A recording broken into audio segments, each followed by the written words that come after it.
তো আমরা দেখছি ইন্ট্রোডাকশন টু কৃষ্ণা কনসিয়াসনেস। ঠিক আছে, এটা আমাদের দ্য সাবলাইম সায়েন্স অফ ভক্তি যোগা, মানে এটা হচ্ছে একটা খুব সূক্ষ্ম বিজ্ঞান ভক্তি যোগা। আজকে একটা খুব ভালো দিন আমরা শুরু করেছি, আজকে ওয়ার্ল্ড যোগা ডে। তো আমরা আজকে ভক্তি যোগা ডিসকাস করব, এন্ড ভক্তি yoga in the scientific perspective, মানে বিজ্ঞান ভিত্তিক ভাবে আমরা ডিসকাস করব যোগ, ভক্তি যোগ। তো এটা পার্ট 1, কালকে হয়েছিল ইংলিশে, আজকে বাংলায়। সো কি কি কন্টেন্ট কভার হবে, আমরা প্রকৃতপক্ষে কি, সেটা হচ্ছে প্রথম টপিক। দ্বিতীয় টপিক কি, যে আমাদের যে শাস্ত্রগুলি আছে সেগুলো কি মাইথোলজি, মানে মন গড়া কিছু কথা লেখা আছে, নাকি সেগুলোর কোনো বিজ্ঞান ভিত্তিক যুক্তি আছে। Who is the supreme personality of god head, মানে ভগবান কে, এবং উনি কিভাবে, এটা এটা আমি বলছি পুরো সেশনে, এটা আজকে আজকে সবগুলো ডিসকাস হবে না। পুরো যে সেমিনারটা সেটা যদি অ্যাটেন্ড করে এই কোয়েশ্চেনগুলো আমরা অ্যান্সার পাবো, এবং খুব লজিক্যাল অ্যান্ড সায়েন্টিফিক অ্যান্সার পাবো, যেটা আমি আগে কোনো, আমি বলেছিলাম না যে আগেও আমি পড়েছিলাম অনেক ধরনের বই, কিন্তু যেখানে এগুলোর কোনো সদুত্তর পাইনি, আমার মনে হচ্ছে খুব theoretical, but we will get, এখন আমরা প্র্যাকটিক্যাল আনসার পাবো, এবং লজিক্যাল এবং scientific. What is the science behind devotional service, ভগবানকে যদি আমরা বুঝতে পারি ভগবানকে, তার প্রতি ভক্তি করা হয়, সেই ভক্তিটার পেছনে কি বিজ্ঞান ভিত্তিক যুক্তি আছে।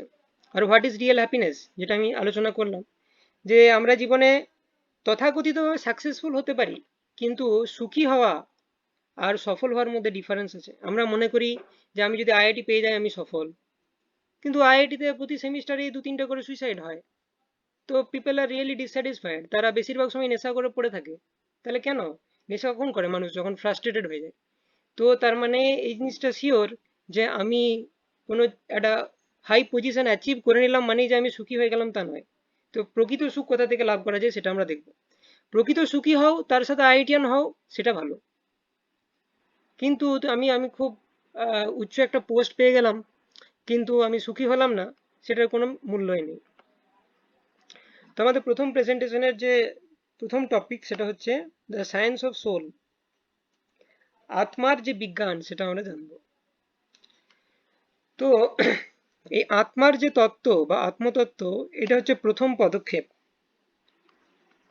আমাদের। আমরা যদি স্পিরিচুয়াল আন্ডারস্ট্যান্ডিং বা নিজেকে জানতে চাই বা ভগবানকে বুঝতে চাই, তার প্রথম স্টেপ হচ্ছে আত্মতত্ত্ব বা আত্মার যে বিজ্ঞান সেটা জানা। ভগবদ গীতার কনটেক্সে আমি যদি বলতে চাই, তাহলে ভগবদ গীতার প্রথম যে চ্যাপ্টার সেটার নাম হচ্ছে বিষাদ যোগ। বিষাদ যোগ কেন, অর্জুন বিষাদগ্রস্ত ভাবে শ্রীকৃষ্ণকে বলছে যে আমি আমার নিজের যে আত্মীয় স্বজন তাদের বিরুদ্ধে যুদ্ধ করে তাদেরকে হত্যা কি করে করব, এটা তো আমাদের কুলধর্মের এগেনস্টে। তো তারপরে কৃষ্ণকে বোঝালো যে প্রকৃত ধর্ম কি আর প্রকৃত অধর্ম কি, তোমার কর্তব্য কি। তাহলে অর্জুন কি হয়েছিল, অর্জুন নিজের কর্তব্য সম্বন্ধে বিমূঢ় হয়ে গেছিল। এই পরিস্থিতির কি নাম, কিং কর্তব্য বিমূঢ়। ঠিক আছে, তো অর্জুন বলছে কার্পণ্য দোষোপহত স্বভাবা পৃচ্ছামি ত্বম ধর্ম সম্মূঢ় চেতা যষ্টৈয়ষ্টান নিশ্চিতম ভূহি তন্মে শিষ্যাস্তেহম সাধিমাম ত্বম প্রপন্নম। তো অর্জুন বলছে শ্রীকৃষ্ণকে, দেখো আমি আমার কর্তব্য সম্বন্ধে সম্পূর্ণরূপে বিমূঢ়, আমি জানি না আমার কি করা উচিত এই সময়। তুমি আমাকে এমন একটা পরিস্থিতিতে এসে দাঁড় করিয়েছো যে আমার নিজের আত্মীয় স্বজনদেরকে হত্যা করতে হবে। তো আমি বুঝতে পারছি না যে এটা কি করে সম্ভব আমার পক্ষে করা। তো আমরাও আমাদের জীবনে প্রচুর কনফিউশন আছে, কখন যে কি করতে হবে আমরা সেটা জানি না। আমরা কি করি, আমরা দেখি চারদিকে, ও এখন ইঞ্জিনিয়ারিং আর মেডিকেল চলছে বাজারে, অতএব আমিও ইঞ্জিনিয়ার বা মেডিকেল ডাক্তার হব, ব্যাস। এইগুলো হচ্ছে ভেড়ার প্রবৃত্তি, এগুলো মানুষের প্রবৃত্তি নয়। ভেড়া কি জন্য বলা হয়, একসাথে ভিড় করে বলে ওর নাম ভেড়া। তো আমরাও যদি মানুষ হয়ে চারপাশের লোকজন যা করছে সেটা করি, যুক্তি দিয়ে বিশ্লেষণ না করি, এই যে আমাদের ন্যাশনাল থট যে ক্ষমতাটা যে দেওয়া হয়েছে মানুষের ইন্টেলিজেন্স, সেটার ইউজ না করি যদি, যে আমার কি দরকার, কি জন্য আমি করছি, আলটিমেট এম তো আমার জীবনে সুখী হওয়া, তো সেই সুখী হতে গেলে আমার কি করা উচিত। তো আমরা জীবনে সাফার কেন করি, আমরা কারেক্ট ডিসিশন নিতে পারি না। কি পড়া উচিত আমার, কিভাবে পড়া উচিত, কেন পড়া উচিত, জীবনের লক্ষ্য কি, এই জিনিসগুলো সম্বন্ধে আমরা কিছু জানি না। সেই জন্য চারদিকে লোক যা করছে আমিও সেটা করলে সুখী হব, এই ধারণা নিয়ে চলছি বলেই এত অশান্তি। তো পুরো ভগবদ গীতার উদ্দেশ্য সেটাই। ভগবদ গীতাতে কৃষ্ণ অর্জুনকে বুঝিয়েছেন যে তোমার কি করা উচিত। এরপরে প্রথমে বলছে যে আমি কিছু বুঝতে পারছি না, 18th চ্যাপ্টারে, অষ্টাদশ অধ্যায় ভগবদ গীতার লাস্টে তখন অর্জুন কি বলছে, নষ্টমোহ স্মৃতির্লব্ধ তৎপ্রসাদন ময়াচ্যুত স্থিতোস্মি গত সন্দেহ করিষ্যে বাচনম তব। নষ্ট মোহ, আমার মোহ নষ্ট হয়েছে, স্মৃতির লব্ধ, আমি স্মৃতি ফিরে পেয়েছি, তৎ প্রসাদন মায়া অচ্যুতা, তোমার কৃপায় আমি সেটা পেয়েছি, তুমি আমাকে ভগবদ গীতা বললে, এই জ্ঞান আমাকে দিলে, সেজন্য আমি বুঝতে পেরেছি। ঠিক আছে। স্থিতোস্মি গত সন্দেহ, আমি এখন স্থিত, নিজের পজিশন সম্বন্ধে আমি অবগত। গত সন্দেহ, সমস্ত সন্দেহ সম্বন্ধে, সন্দেহ আমার মন থেকে দূর হয়েছে। করিষ্যে বাচনম তব, আমি বুঝতে পেরেছি তুমি যেটা বলছো সেটাই ঠিক, সেটাই আমার করা উচিত। তো আমাদেরও ভগবান যেভাবে বলছেন সেভাবে কাজ করা উচিত, তাহলে জীবনে আমরা কোনো সমস্যার সম্মুখীন হব না। ভগবদ গীতায় কৃষ্ণ বলছেন, জ্ঞানম তেহম স বিজ্ঞানম ইদম বক্ষ্যামি অশেষতঃ যৎ জ্ঞাত্বা নেহ ভূয়ান্নাৎ জ্ঞাতব্যম অবশিষ্যতে। এই ভগবদ গীতাতে যে নলেজ আমি তোমাকে দিচ্ছি অর্জুন, এটা যদি তুমি জানো, জীবনের কোনো পরিস্থিতিতে কোনো ডিসিশন নিতে তোমার আর কোনো ভুল হবে না, আর কিছু জানার বাকি থাকবে না তোমার, তোমার কাছে সমস্ত নলেজ থাকবে, তুমি একদম সঠিক দৃষ্টিভঙ্গিতে এই জগৎকে দেখতে পারবে। তো আমাদেরকে সেই জন্য আমরা, তো তো এই যে অসীম একটা জ্ঞানের ভান্ডার ভগবদ গীতা, যেটা অর্জুনকে দিয়েছিলেন, যার ফলে জীবনের সমস্ত কনফিউশন দূর হয়ে যেতে পারে, সেটাকে আমরা সায়েন্টিফিক পার্সপেক্টিভে দেখব যে সত্যি এটা কতটা সায়েন্টিফিক। এবং কৃষ্ণ কোনখান থেকে শুরু করেছিল, সেটা সেখান থেকে আমরা শুরু করব। তো যখন বিষাদ যোগের পর, প্রথম প্রথম চ্যাপ্টার বিষাদ যোগ, তারপরে দ্বিতীয় চ্যাপ্টার হচ্ছে সাংখ্য যোগ। সেখানে কৃষ্ণ কোথা থেকে শুরু করলেন, এই দেহ এবং আত্মার যে পার্থক্য সেখান থেকে শুরু করলেন। ঠিক আছে। তো অর্জুন অনেক রকম কিছু বলছিল, যে কুলধর্ম আমি কিভাবে হত্যা করবো, ওর মনে অনেক ডাউট ছিল, অনেক প্রশ্ন করেছে, কিন্তু ভগবান উত্তর দেওয়া কোথা থেকে শুরু করছেন, দেহ এবং আত্মা। ভগবান বলছেন তোমার মেন প্রবলেমটা হচ্ছে তুমি নিজেকে দেহ ভাবছো, সেটা তোমার মেন প্রবলেম, সেই জন্য এত ডাউট তোমার আসছে। তো আমাদেরও অনেক ডাউট থাকে, যেগুলো এই জন্য উদ্ভূত হয় যে আমরা মনে করি আমরা হচ্ছে দেহ। তো দেহ না আত্মা, আমরা সেই ব্যাপারটা নিয়ে একটু সাইন্টিফিক্যালি আলোকপাত করা যাক। তো ভগবদ গীতায় ভগবান কি বলছেন, দেহিনস্মিন যথা দেহে কৌমারম যৌবনম জরা তথা দেহান্তরো প্রাপ্তির ধীরস্তত্র ন মুচ্ছতি। As the embodied soul continuously passes in this body from boyhood to youth to old age, the soul similarly passes into another body at death. A sober person is not bewildered by such a change. আমার মনে হচ্ছে কারো mute করা নেই, তো please make ensure that everyone is muted, তাহলে ভালোভাবে শোনা যাবে। তো কৃষ্ণ বলছে, দেহে থাকা অবস্থাতে আত্মা, মানে শৈশব থেকে যৌবন, যৌবন থেকে বার্ধক্য, এই সমস্ত দেহ প্রাপ্ত হয়। আমাদের শৈশবে আমরা যে দেহ প্রাপ্ত হয় সেটা যৌবনের দেহ থেকে আলাদা, যৌবনে যে দেহ আমাদের থাকে সেটা বার্ধক্যের দেহ থেকে আলাদা। আমরা এটা সায়েন্টিফিক এক্সপ্লেনেশন পরে আলোচনা করব, কিছুটা স্লাইড পরেই আমরা আলোচনা করব। তো এখন কৃষ্ণ কি বলছে আমরা সেটা শুনি, যে আমরা যখন ইউথ থেকে ওল্ড এজে যাই, অর্থাৎ শৈশব থেকে বার্ধক্যে যাই, তখন আমরা প্রচুরবার দেহ চেঞ্জ করি, বেঁচে থাকা অবস্থাতেও আমরা দেহ চেঞ্জ করি, কিন্তু মৃত্যুর সময়তেও আত্মা আরেকবার দেহ চেঞ্জ করে, রাইট? তো মৃত্যুর সময়তেও যে আরেকবার চেঞ্জ হচ্ছে বডি, অন্য একটা শরীর ধারণ করছে আত্মা, এটাতে a sober person is not bewildered by such a change. মানে একজন যে ধীর ব্যক্তি, সে এটির দ্বারা আশ্চর্যান্বিত হন না। মৃত্যু মানে কি, আত্মার আরেকটা দেহান্তর, অন্য একটা দেহ সে গ্রহণ করছে, এটাতে আশ্চর্য হওয়ার কিছু নেই। তো আমরা বলে থাকি যে কেউ যদি মারা যায় সে চলে গেছে, কেন? সে তো এখানেই পড়ে আছে, তার হাত পা মুখ সবই তো এখানেই পড়ে আছে, তাহলে সে কোথায় চলে গেল? সে তো এখানেই আছে। তো তার মানে আমরা ভেতরে ভেতরে জানি যে যেটা পড়ে আছে সেটা সে নয়, সে তার দেহ থেকে আলাদা। এই সেন্সটা আমাদের মধ্যে আছে, কিন্তু আমরা এটাকে অত খুঁটিয়ে বিশ্লেষণ করি না। তারপর আমরা বলে থাকি আমার হাত, আমার চোখ, তাহলে আমি কে? আমার আর আমির মধ্যে ডিফারেন্স আছে না। যদি আমি বলি এই মোবাইলটি হচ্ছে আমার, তার মানে কি, কোনো জিনিস আমার হতে গেলে কতগুলি শর্ত পূরণ করতে হয়। কি কি শর্ত? সেই বস্তুটিকে আমার থেকে আলাদা হতে হবে, প্রথম শর্ত। দ্বিতীয় শর্ত, সেই বস্তুটিকে আমার অধীনে বা আমার আন্ডারে হতে হবে।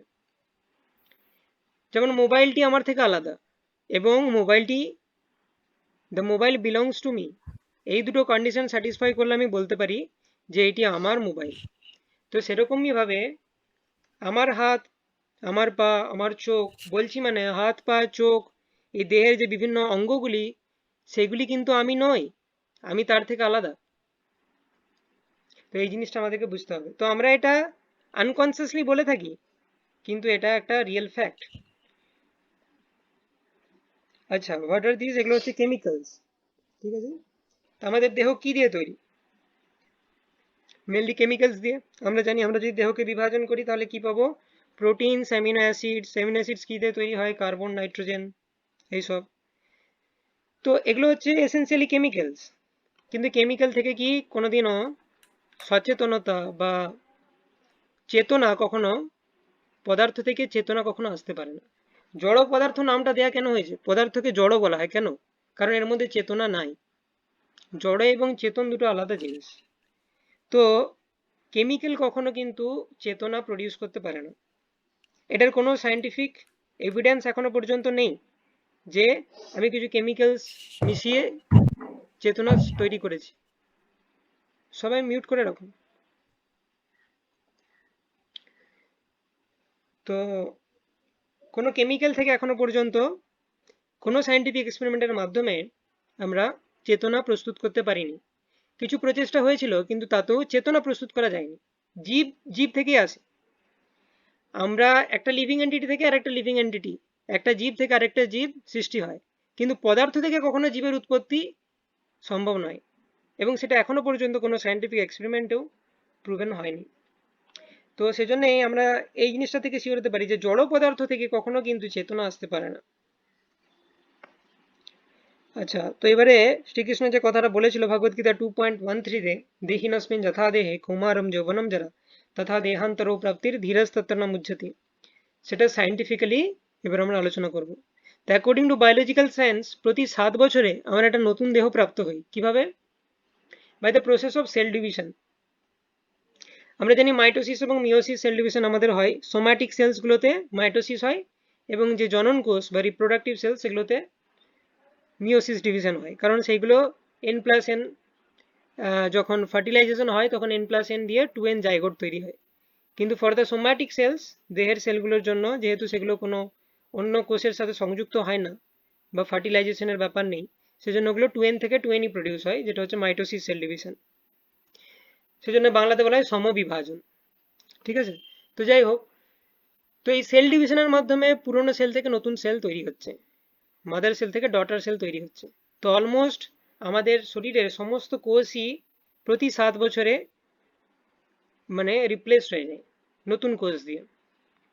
প্রতিটা অর্গানের আলাদা আলাদা টাইম লাগে, যেমন লিভার পুরো রিপ্লেস হতে একটা টাইম লাগে, হার্ট সেলগুলো পুরো রিপ্লেস হতে একটা টাইম লাগে, কিন্তু 7 বছরে অলমোস্ট পুরো আমাদের বডিটা রিপ্লেসড হয়ে যায়।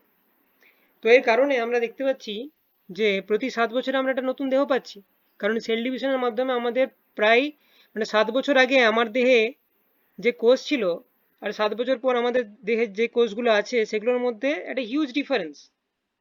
কিন্তু আমরা তো চেঞ্জ হয়ে যাই না, আমরা সেম।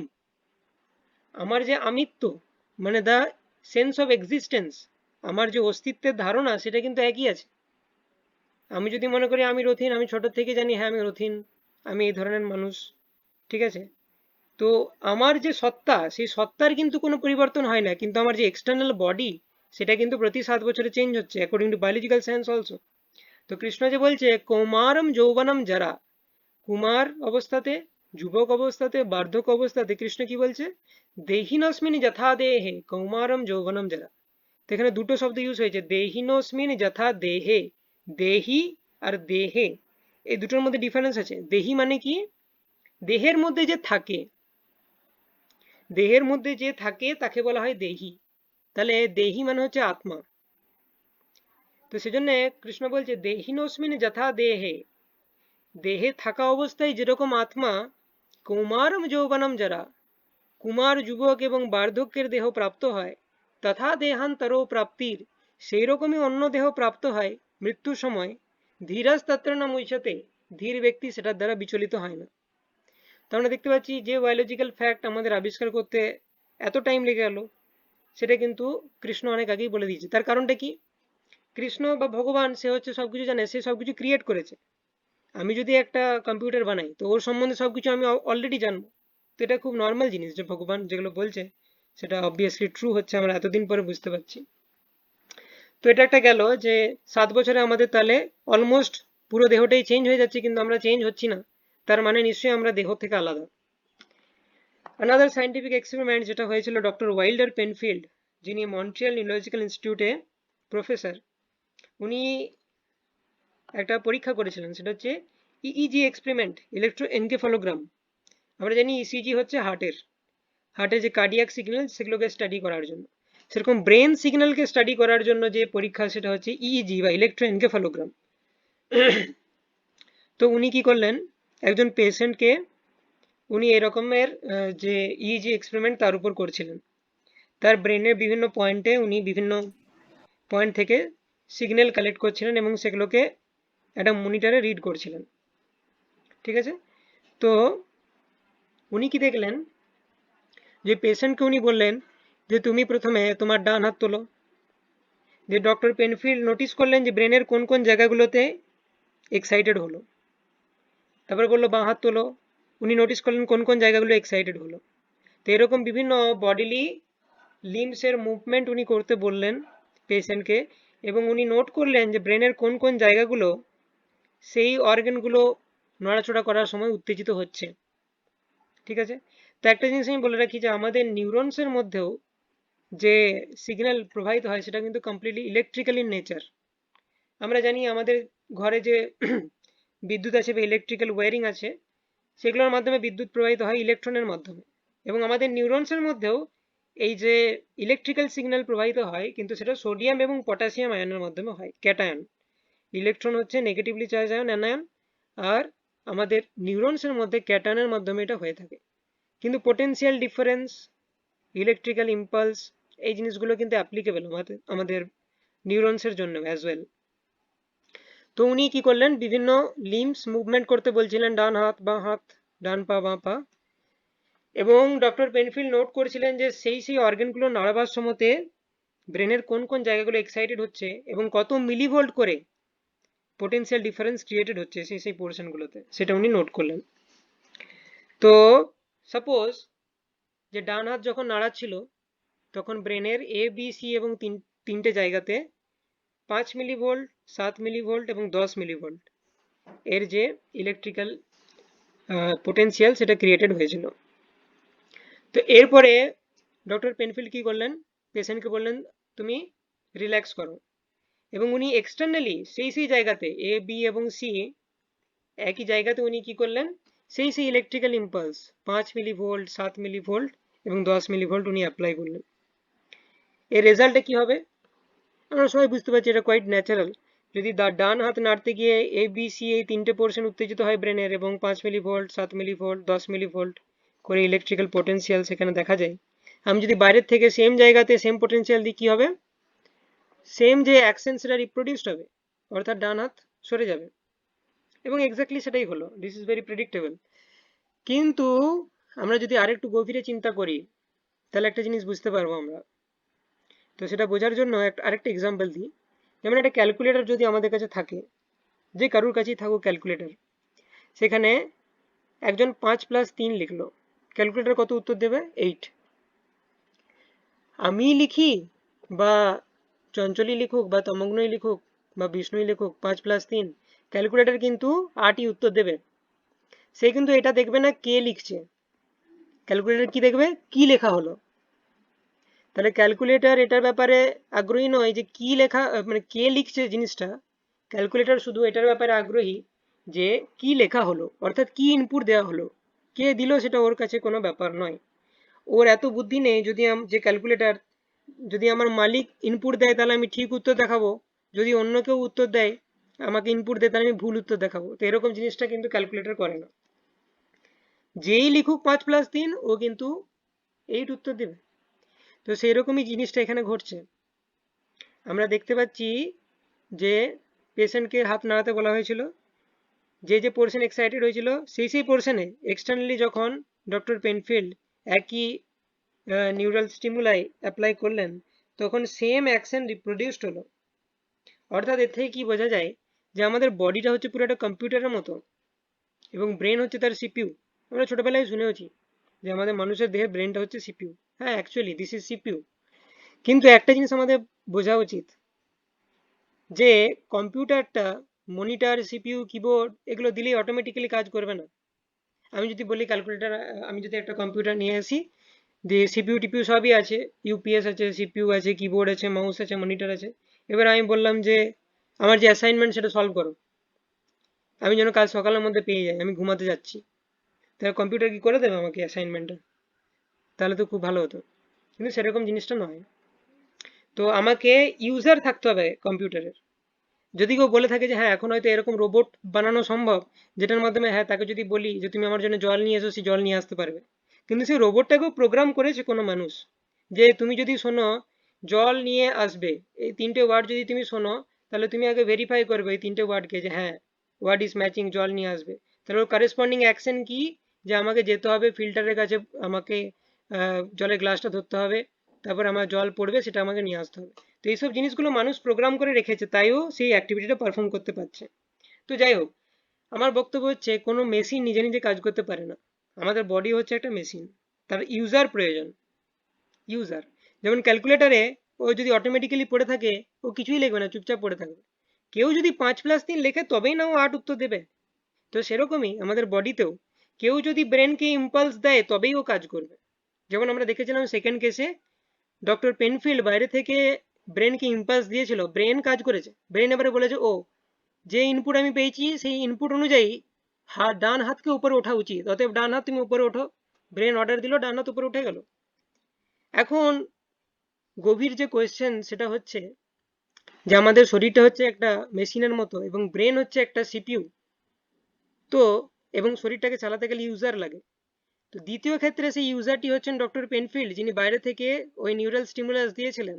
এখন কোয়েশ্চেন হচ্ছে প্রথম ক্ষেত্রে ইউজার কে ছিল? প্রথম ক্ষেত্রে অর্থাৎ যখন পেশেন্ট নিজে নিজে হাত উঠিয়েছিল, তখন ব্রেনকে সিগন্যাল কে দিয়েছিল? ব্রেন তো নিজে নিজে কাজ করতে পারবে না। তখন ব্রেনকে সিগন্যাল কে দিয়েছিল যে আমি ডান হাত তুলবো? এটা কে ভেবেছিল? তো the only solution to this problem is যে আমরা দেহ থেকে আলাদা কিছু এন্টিটি, আমরা হচ্ছি আত্মা। আত্মা ব্রেনকে সিগন্যাল দিয়েছিল প্রথম কেসে যে তুমি ডান হাতকে তোলো, এবং ব্রেন সেটা তুলেছিল। সেকেন্ড ক্ষেত্রে ডক্টর ফেনফিল্ড ব্রেনকে সিগন্যাল দিল এবং ব্রেন একই কাজ করলো। তো ব্রেন হচ্ছে ক্যালকুলেটরের মতো, যেই ওকে ইনপুট দেবে ও সেই কাজ করবে। কিন্তু দ্বিতীয় ক্ষেত্রে ডক্টর পেনফিল্ড সেটা দিয়েছিলেন, প্রথম ক্ষেত্রে কে দিয়েছিল? একটু গভীর চিন্তা করলেই বুঝতে পারবো যে আমরা নিশ্চয়ই এই দেহ নয়, আমরা হচ্ছি আত্মা, এবং আত্মা এই দেহকে পরিচালনা করে। এই আত্মা ব্রেনকে অর্ডার দেয়, তা ব্রেন সেই অর্ডার এক্সিকিউট করে। তো এইভাবে আমাদের চলছে দেহ। তো এটা থেকে আমরা একটা ক্লিয়ার আন্ডারস্ট্যান্ডিং পাই যে আমরা দেহ থেকে আলাদা, একদম সায়েন্টিফিক প্রুফ। তারপরে ইনি হচ্ছেন doctor Ryan Stevenson, university of Virginia, যিনি তার রিইনকার্নেশন স্টাডিজের জন্য বিখ্যাত। অর্থাৎ পুনর্জন্ম নিয়ে উনি রিসার্চ করেছেন ইউনিভার্সিটি অফ ভার্জিনিয়াতে, এবং উনি অনেক কেস স্টাডি করেছেন যেগুলো ইন্টারনেটে ইজিলি অ্যাভেলেবেল, তোমরা চাইলে পড়তে পারো সেগুলো। তো উনি সায়েন্টিফিক্যালি দেখিয়েছেন যে হ্যাঁ পুনর্জন্ম বলে হয় কিছু। তো পুনর্জন্ম হয় মানে অবভিয়াসলি আত্মা দেহ চেঞ্জ করে, কৃষ্ণ অনেকদিন আগেই বলে দিয়ে গেছে। সেটা কিন্তু অ্যাকচুয়ালি আমরা দেখতে পাচ্ছি। তো আমি একটা কেসের কথা বলবো এখানে, যে শুক্লা গুপ্তা বলে একজন, উনি কম্পা বলে একটা স্থান পশ্চিমবঙ্গের, সেখানে জন্মগ্রহণ করেছিলেন, এবং পূর্বজন্মে তার নাম ছিল মানা। তো সেটা কিভাবে হলো জানলাম সেটা বলা হবে। এবং পূর্বজন্মে তার একটি মেয়ে ছিল, সেই মেয়ের নাম হচ্ছে মিনু। তো ছোট থেকেই দেখা যায় যে শুক্লা গুপ্তা, যিনি পূর্বজন্মে মানা ছিলেন, উনি মিনু মিনু বলে ডাকছেন সব সময়। অথচ মিনু বলে কেউ নেই শুক্লার পরিবারে। তো তখন ওর বাবা মা চিন্তিত হলো যে ছোট থেকে মিনু মিনু করছে কেন। তো তখন ওকে জিজ্ঞেস করলো, ও বললো যে আমার একটা মেয়ে ছিল আগের জন্মে, তার নাম হচ্ছে মিনু। তো এটা আমরা জানি, যারা আগের জন্মকে মনে করতে পারে এরা খুব স্পেশাল সোল, সবাই মনে করতে পারে না। তো এদেরকে বলা হয় জাতিস্বর। তো এরকম অনেক এক্সাম্পল আছে। উনি প্রচুর 100+ কেস রিইনকার্নেশন স্টাডিজ কেস স্টাডিজ করেছেন, এবং উনি নিজে সেটাকে পরীক্ষা করেছেন যে সেগুলো ফেক কিনা। তো সেই জন্যে তার মধ্যে একটা অথেন্টিক কেস আমি এখানে বলছি, যেটা যে শুক্লা গুপ্তা তার বাবা মা যখন সেই স্থানে গেল, আগের জন্মে সে যেখানে ছিল রত্তলা বলে একটা স্থান, সেখানে গিয়ে দেখা গেল যে শুক্লা তার আগের জন্মে তার পরিবারের যে সমস্ত সদস্যবর্গ, তাদের সবাইকে চিনতে পারছে, সবাইকার নাম মনে করতে পারছে। এবং সে যখন গেছিল তার মৃত্যুর পর ঘরের সামনের যে গেট সেটা বন্ধ করে দেওয়া হয় এবং পেছন দিকে একটা নতুন দরজা খোলা হয়।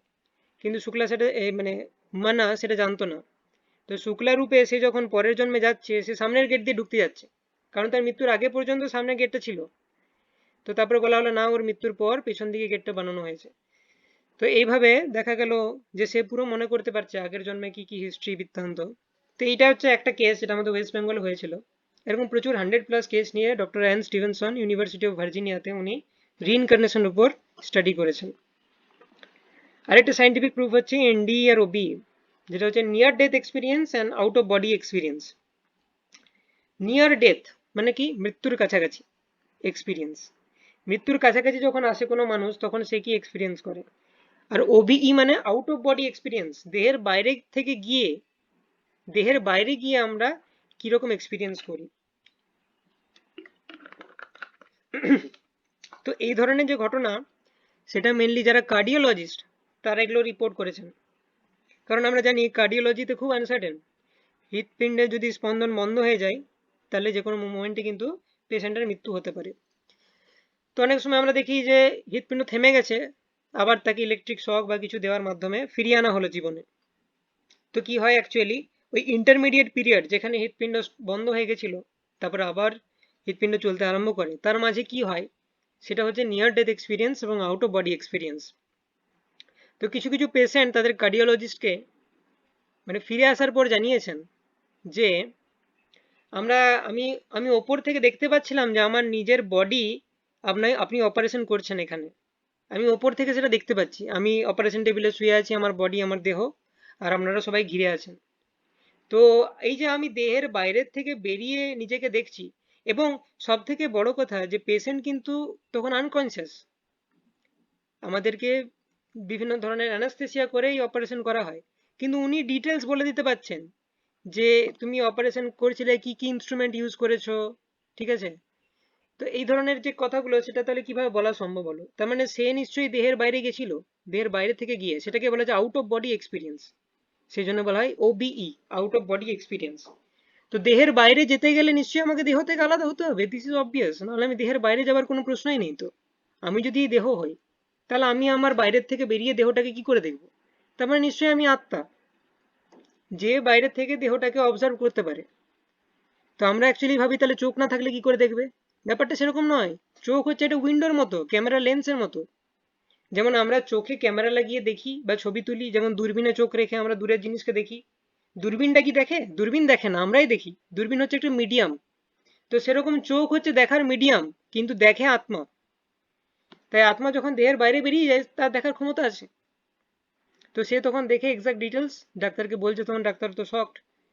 তো সেখান থেকে এই টার্মটা কয়েন্ড হয়েছে যে out of body experience and near death experience, যেটাও খুব ভালোভাবে আমাদেরকে বোঝায় যে we are not this body but we are soul, আমরা দেহ নই, আমরা আত্মা। যে কনফিউশনটা অর্জুনের ছিল। তো আমরা দেখতে পাচ্ছি শ্রীকৃষ্ণের একটা স্টেটমেন্টকে আমরা কতটা সায়েন্টিফিক অ্যানালিসিস করতে পারি। তো ভগবদ গীতা যারা বলে যে ও ভগবদ গীতা ও তো আগেকার যুগে চলতো, যেটা আমিও আগে ভাবতাম, এটা কমপ্লিটলি ওয়ার্থলেস। কেউ যদি সত্যিকারেরই সায়েন্টিফিক দিক দিয়ে বিচার করে তাহলে এগুলোর প্রচন্ড মানে এখনো যৌক্তিকতা আছে। তারপরে আমরা যে প্রুফটা পাই সেটা হচ্ছে কি টুইনস বা যমজ। যমজ মানে তাদের তো আচার ব্যবহার পার্সোনালিটি সব এক হওয়া কথা, কিন্তু তারাও ডিফারেন্ট পার্সোনালিটি, তাদের ডিফারেন্ট ভালো লাগা মন্দ লাগা হয়, যেটাও প্রমাণ করে যে আমরা দেহ নই, আমরা আত্মা। তো দুরকম ভাবে টুইন ফর্ম হতে পারে। যদি দুটো স্পার্ম ফার্টিলাইজ করে ওভমকে, সেটার দ্বারা একটা টুইন হতে পারে বা যমজ। আরেকটা ভাবে যমজ হতে পারে যে একটা স্পার্ম একটা ওভামকে ফার্টিলাইজ করলো, কিন্তু যে স্টেম সেলটা তৈরি হলো, ঠিক আছে, সেটাকে বলে টোটিপোটেন্ট সেল। তো সেটা দুটো সেটে ডিভাইডেড হয়ে যায়। টোটিপোটেন্ট সেল কেন, টোটাল কথাটা থেকে এসেছে টোটিপোটেন্ট সেল। টোটিপোটেন্ট সেল মানে হচ্ছে ওই সেট অফ সেলস এর ক্ষমতা আছে পুরো একটা অর্গানিজমকে রিপ্রোডিউস করার, মানে একটা টোটাল অর্গানিজমকে বানানোর ক্ষমতা আছে বলে সেই সেট অফ সেলসগুলোকে বলে টোটিপোটেন্ট সেল। তো ফার্টিলাইজেশনের পর টোটিপোটেন্ট সেলের যে সেট, সেটা যখন দুভাগে ভাগ হয়ে যায়, যে দুটো সেট তৈরি করে, সেই দুটো সেট থেকে যখন দুজন যমজ তৈরি হয় তাদের মধ্যে বায়োলজিক্যালি কোনো ডিফারেন্স থাকে না, কারণ তারা একই স্টেম সেল থেকে তৈরি হচ্ছে বা টোটিপোটেন্ট সেল থেকে তৈরি হচ্ছে। দুটো স্পার্ম যখন ওভামকে ফার্টিলাইজ করে সেই যমজদের মধ্যে ডিফারেন্স থাকতে পারে, সেটা মেনে নেওয়া যায়। কিন্তু যখন একই টোটিপোটেন্ট সেল থেকে সেটা ডিভাইডেড হয়ে দুজন যমজ তৈরি হয়, তাদের মধ্যে বায়োলজিক্যালি কোনো ডিফারেন্স থাকা পসিবল নয়। স্টিল তাদের পার্সোনালিটি, তাদের চয়েস, তাদের কালচার, তাদের টেস্ট, এগুলোর মধ্যে ডিফারেন্স থাকছে, মানে বায়োলজিক্যাল গঠনটাই আমাদের সবকিছু নয়, তার বাইরেও আছে একটা কিছু যেটা আমাদেরকে ইঙ্গিত করে। তার মানে দুটো আলাদা আত্মা বা দুটো আলাদা সোল দুটো বডির মধ্যে প্রবেশ করেছে, যাদের নেচার আলাদা, তাই তারা বায়োলজিক্যালি সেম হওয়া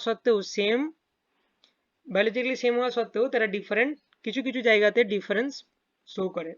আর না হলে তো একে অপরের একদম এক্সাক্ট রেপ্লিকা হওয়ার কথা ছিল, এ যা ভাবছে ও তাই ভাবছে। ঠিক আছে, অনেক সময় যমজদের মধ্যে কিছু মিল থাকে, তার কারণটা হচ্ছে কি, যখন সেম বডিতে দুটো সেল ঢুকছে, তার মানে সেই দুটো সোল কোয়ালিটেটিভলিও অনেকটাই সেম। যদি সেম না হয়, যেমন আমরাও জন্ম নিই, একটা কুকুরও জন্ম নেই, তাহলে কুকুরের দেহ একটি আত্মা প্রবেশ করছে, আমাদের দেহ একটি আত্মা প্রবেশ করছে। তো চেতনার পার্থক্য আছে, কারোর চেতনা যদি কুকুরের মতো হয় সে কুকুরের দেহে প্রবেশ করবে, কারোর চেতনা যদি মানুষের মতো হয় সে মানুষের দেহে প্রবেশ করবে। তাহলে চেতনার পার্থক্য অনুসারে তারা বডি প্রাপ্ত হয়। তো দুটো সোল যখন দুটো যমজের মানে যমজদের দেহে প্রবেশ করে, তো তাদের মধ্যে সেম আছে, তারা প্রায় সেম নেচারের সোল, তাই তারা একই ধরনের বডি পাচ্ছে, কিন্তু তবুও প্রত্যেকটি সোল বা প্রতিটি আত্মা ইন্ডিভিজুয়াল, তাই তাদের মধ্যে কিছু ডিফারেন্স থেকেই যায়। আদারওয়াইজ বায়োলজিক্যালি তাদের মধ্যে কোনো ডিফারেন্স থাকার কথা নয়, বায়োলজিক্যালি দে আর আইডেন্টিক্যাল। তো কিছু ডিফারেন্স থাকছে, মানে that difference is in the platform of the soul. তো সেটাও প্রুভ করে আমাদেরকে যে আমরা দেহ নয়, আমরা আত্মা। তো এখান থেকে কি কনক্লুশন আমরা পেতে পারি? We are not this body, we are soul. তো এখন we have to think about the nourishment of the soul. তো আমরা যদি আত্মা হই এবং আমরা যদি আনন্দ পেতে চাই, তাহলে আমাদেরকে we have to take care of the soul, আত্মার যত্ন নেওয়া উচিত। এখানে একটা এক্সাম্পল দেওয়া আছে সুন্দর, একটা খাঁচা আছে সুন্দর, কিন্তু তার ভেতরে যে পাখিটি আছে সেটি মারা গেছে। এর কারণটি কি?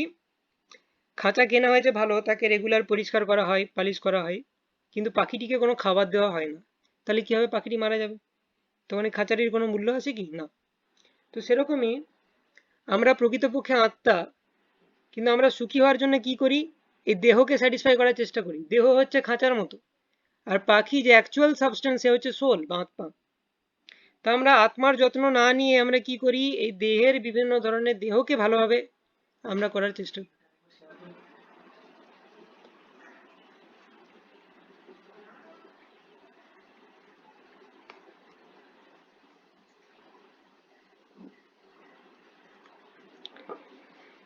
এখন ঠিক আছে? ওকে। তো আমরা যদি সেই ভেতরে থাকা যে আত্মা তার যত্ন না নিই, তাহলে কি হবে? এন্ড রেজাল্ট কিন্তু আমরা সুখী হতে পারবো না, কারণ আমরা হচ্ছি আত্মা, এবং আমরা দেহের যত্ন নিচ্ছি। দেহকে যত্ন নেওয়ার জন্য আমরা ভালো মন্দ খাচ্ছি, ভাবছি ভালো মন্দ খেলেই আমরা সুখী হয়ে যাব। না, সেটার দ্বারা আমাদের দেহ তৃপ্ত হতে পারে, কিন্তু আত্মা তৃপ্ত হচ্ছে না। আত্মাকে যদি তৃপ্ত করতে হয়, তাহলে আমাদেরকে এমন কিছু কাজ করতে হবে যেটা on the platform of the soul, right? তো সেই জিনিসটা যদি না করি, আমরা দেহের সুখের জন্য বিভিন্ন কাজ করি। দেহের সুখ মানে কি? দেহের বিভিন্ন ইন্দ্রিয়ের সুখ, চক্ষু, কর্ণ, নাসিকা, জিহ্বা, ত্বক, এরা যা যা পছন্দ করে সেগুলো এদেরকে সাপ্লাই করছি আমরা, কিন্তু সেগুলো করে কোনো লাভ নেই। ঠিক আছে, কারণ সেগুলোর মাধ্যমে আমরা সুখী হতে পারবো না। আত্মার যত্ন যতক্ষণ না নিচ্ছি সুখী হতে পারবো না। শ্রীমদ্ ভাগবতমের প্রথম স্কন্ধের দ্বিতীয় যে অধ্যায়ের ষষ্ঠ শ্লোক বলছে, সবাই পুংসাম পারো ধর্মো যতো ভক্তির অধোক্ষজে अहैतुकी अप्रतिहत ययात्मा सुप्रसीदति। The supreme occupation or dharma for all humanity is that by which men can attain to the loving devotional service unto the transcendent Lord. Such devotional service must be unmotivated and uninterrupted to completely satisfy the self. তো satisfy the self মানে কি? আত্মতৃপ্ত। তো আমরা কখন তৃপ্ত হতে পারি? যখন আমরা আত্মার যত্ন নেব। এবং আত্মার জন্ম কিভাবে নেওয়া যায়? সবেই পুংসাম পারো ধর্ম যত ভক্তির অধোক্ষজে, অধোক্ষজার প্রতি ভক্তি করার মাধ্যমে। তো ভগবানকে বুঝতে হবে, ভগবানের প্রতি ভক্তি করার মাধ্যমে আত্মার যত্ন নেওয়া যেতে পারে। তো সেটা ব্যাপারে আমরা ডিটেলসে ডিসকাস করব। যে what is devotion and all those things. Mute করা নেই আবার কারো, প্লিজ মিউট এভরিওয়ান।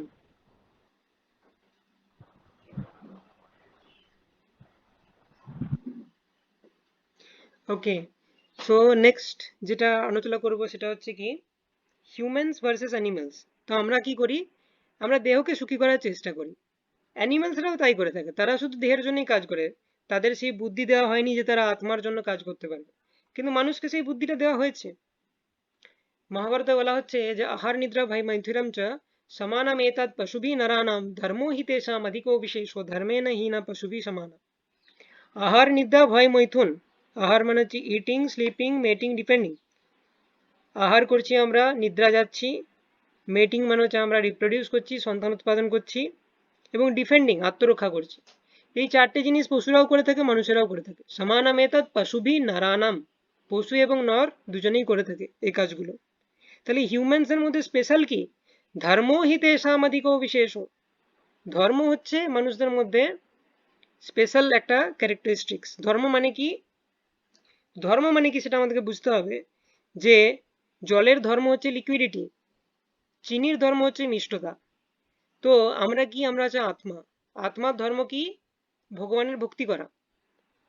তো এখন ধর্মের নামে এই যে এখন যে সিস্টেমটা চলছে, বিভিন্ন ধরনের যারা অসৎ ব্যক্তি তারা এটার সুযোগ নিয়ে বিভিন্ন ধর্মীয় দাঙ্গা এসব বাঁধাচ্ছে, কিন্তু আমাদের স্ক্রিপচার্স বা শাস্ত্রে কিন্তু সেই কথা লেখা নেই।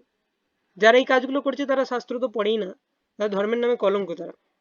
তো প্রকৃত ধর্ম বলতে কি বোঝায়, প্রকৃত ধর্ম হচ্ছে কি ভগবানকে ভালোবাসা বা ভগবানের প্রতি ভক্তি করা, এবং ভগবান এক, সব ধর্মের জন্যই ভগবান এক।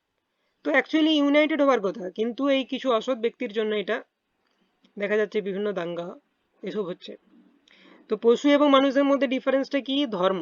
ধর্ম মানে কি আমাদেরকে জিজ্ঞেস করতে হবে যে আমি কে, ভগবান কে, ভগবানের সাথে আমার সম্পর্ক কি। এই যে কোয়েশ্চেনগুলো, এগুলোকে বলা হয় ফান্ডামেন্টাল কোয়েশ্চেন। এই কোয়েশ্চেনগুলো কিন্তু পশুরা করতে পারে না, এটি শুধু মানুষই করতে পারে। একটা কুকুর কখনোই ভাবতে পারবে না যে আমি কি, আমি কোথা থেকে এলাম, আমার জীবনের উদ্দেশ্য কি।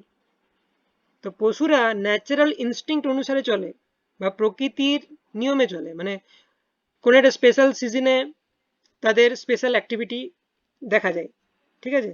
তাহলে সিজন অনুসারে অর্থাৎ প্রকৃতি অনুসারে তারা কাজ করে, তারা নিজেদের বুদ্ধির সদ্ব্যবহার করে কোনো কাজ করতে পারে না।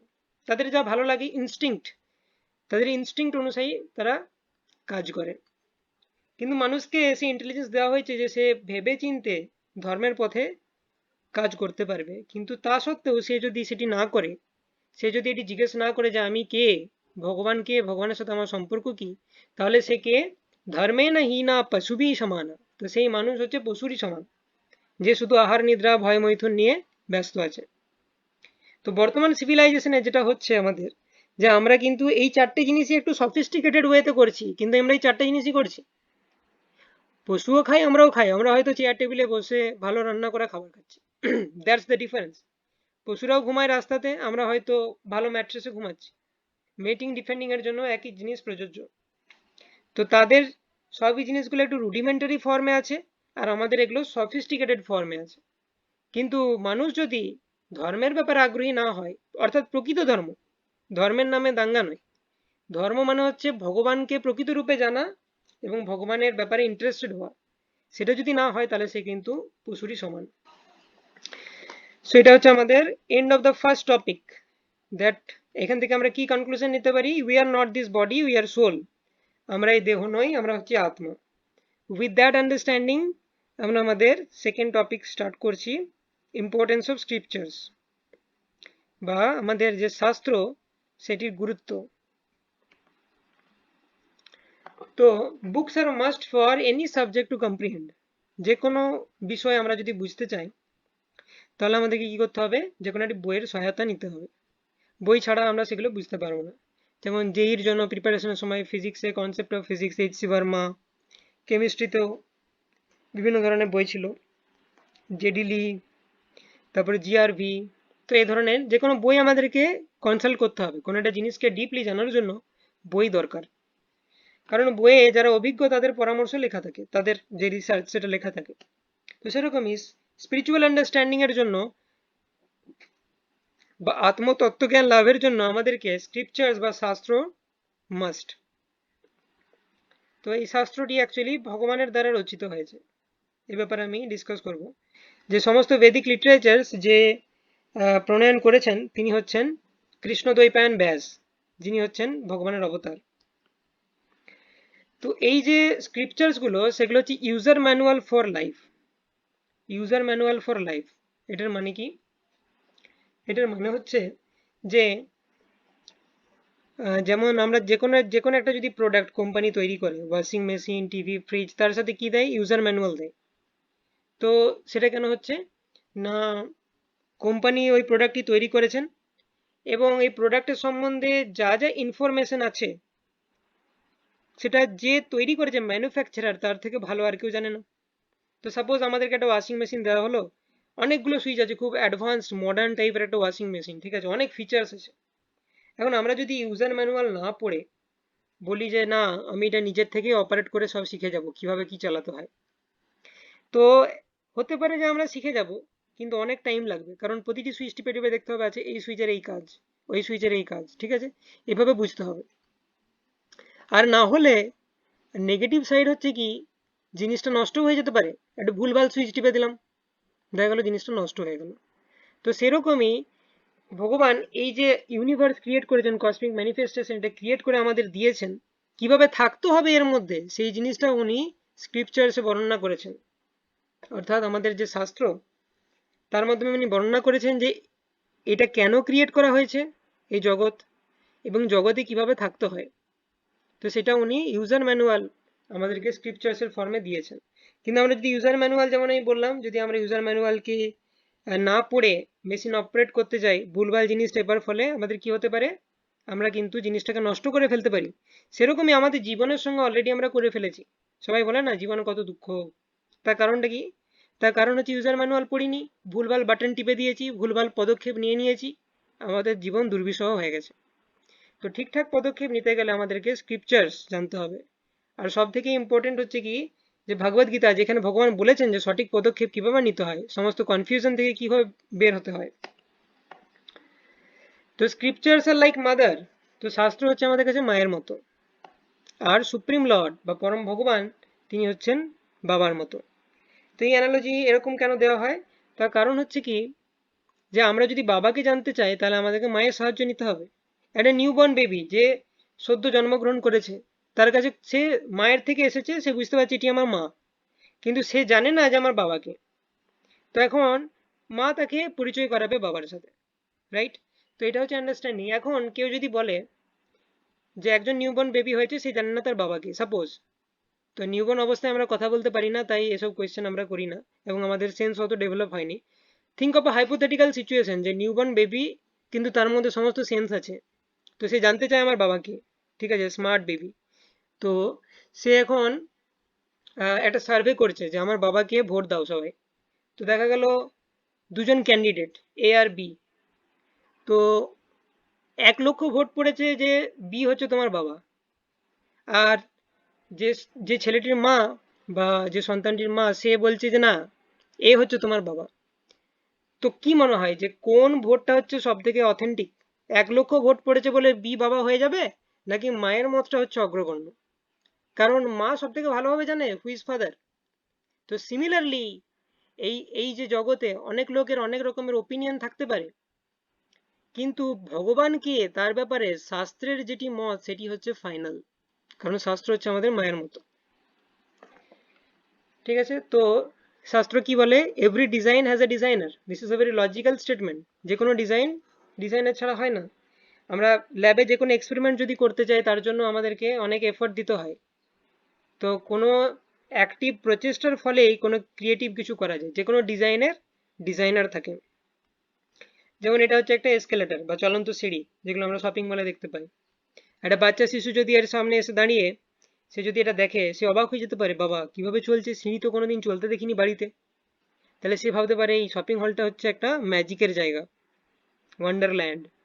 কিন্তু একজন যদি মেকানিক্যাল ইঞ্জিনিয়ার ওখানে দাঁড়িয়ে থাকে, সে কি আশ্চর্য হয়ে যাবে সিঁড়িটিকে দেখে, বাবা কি করে চলছে ম্যাজিক? না, সে জানে যে এমন সিঁড়ি তো আমিও বানাতে পারি, এটা তো ইঞ্জিনিয়ারিং পুরো।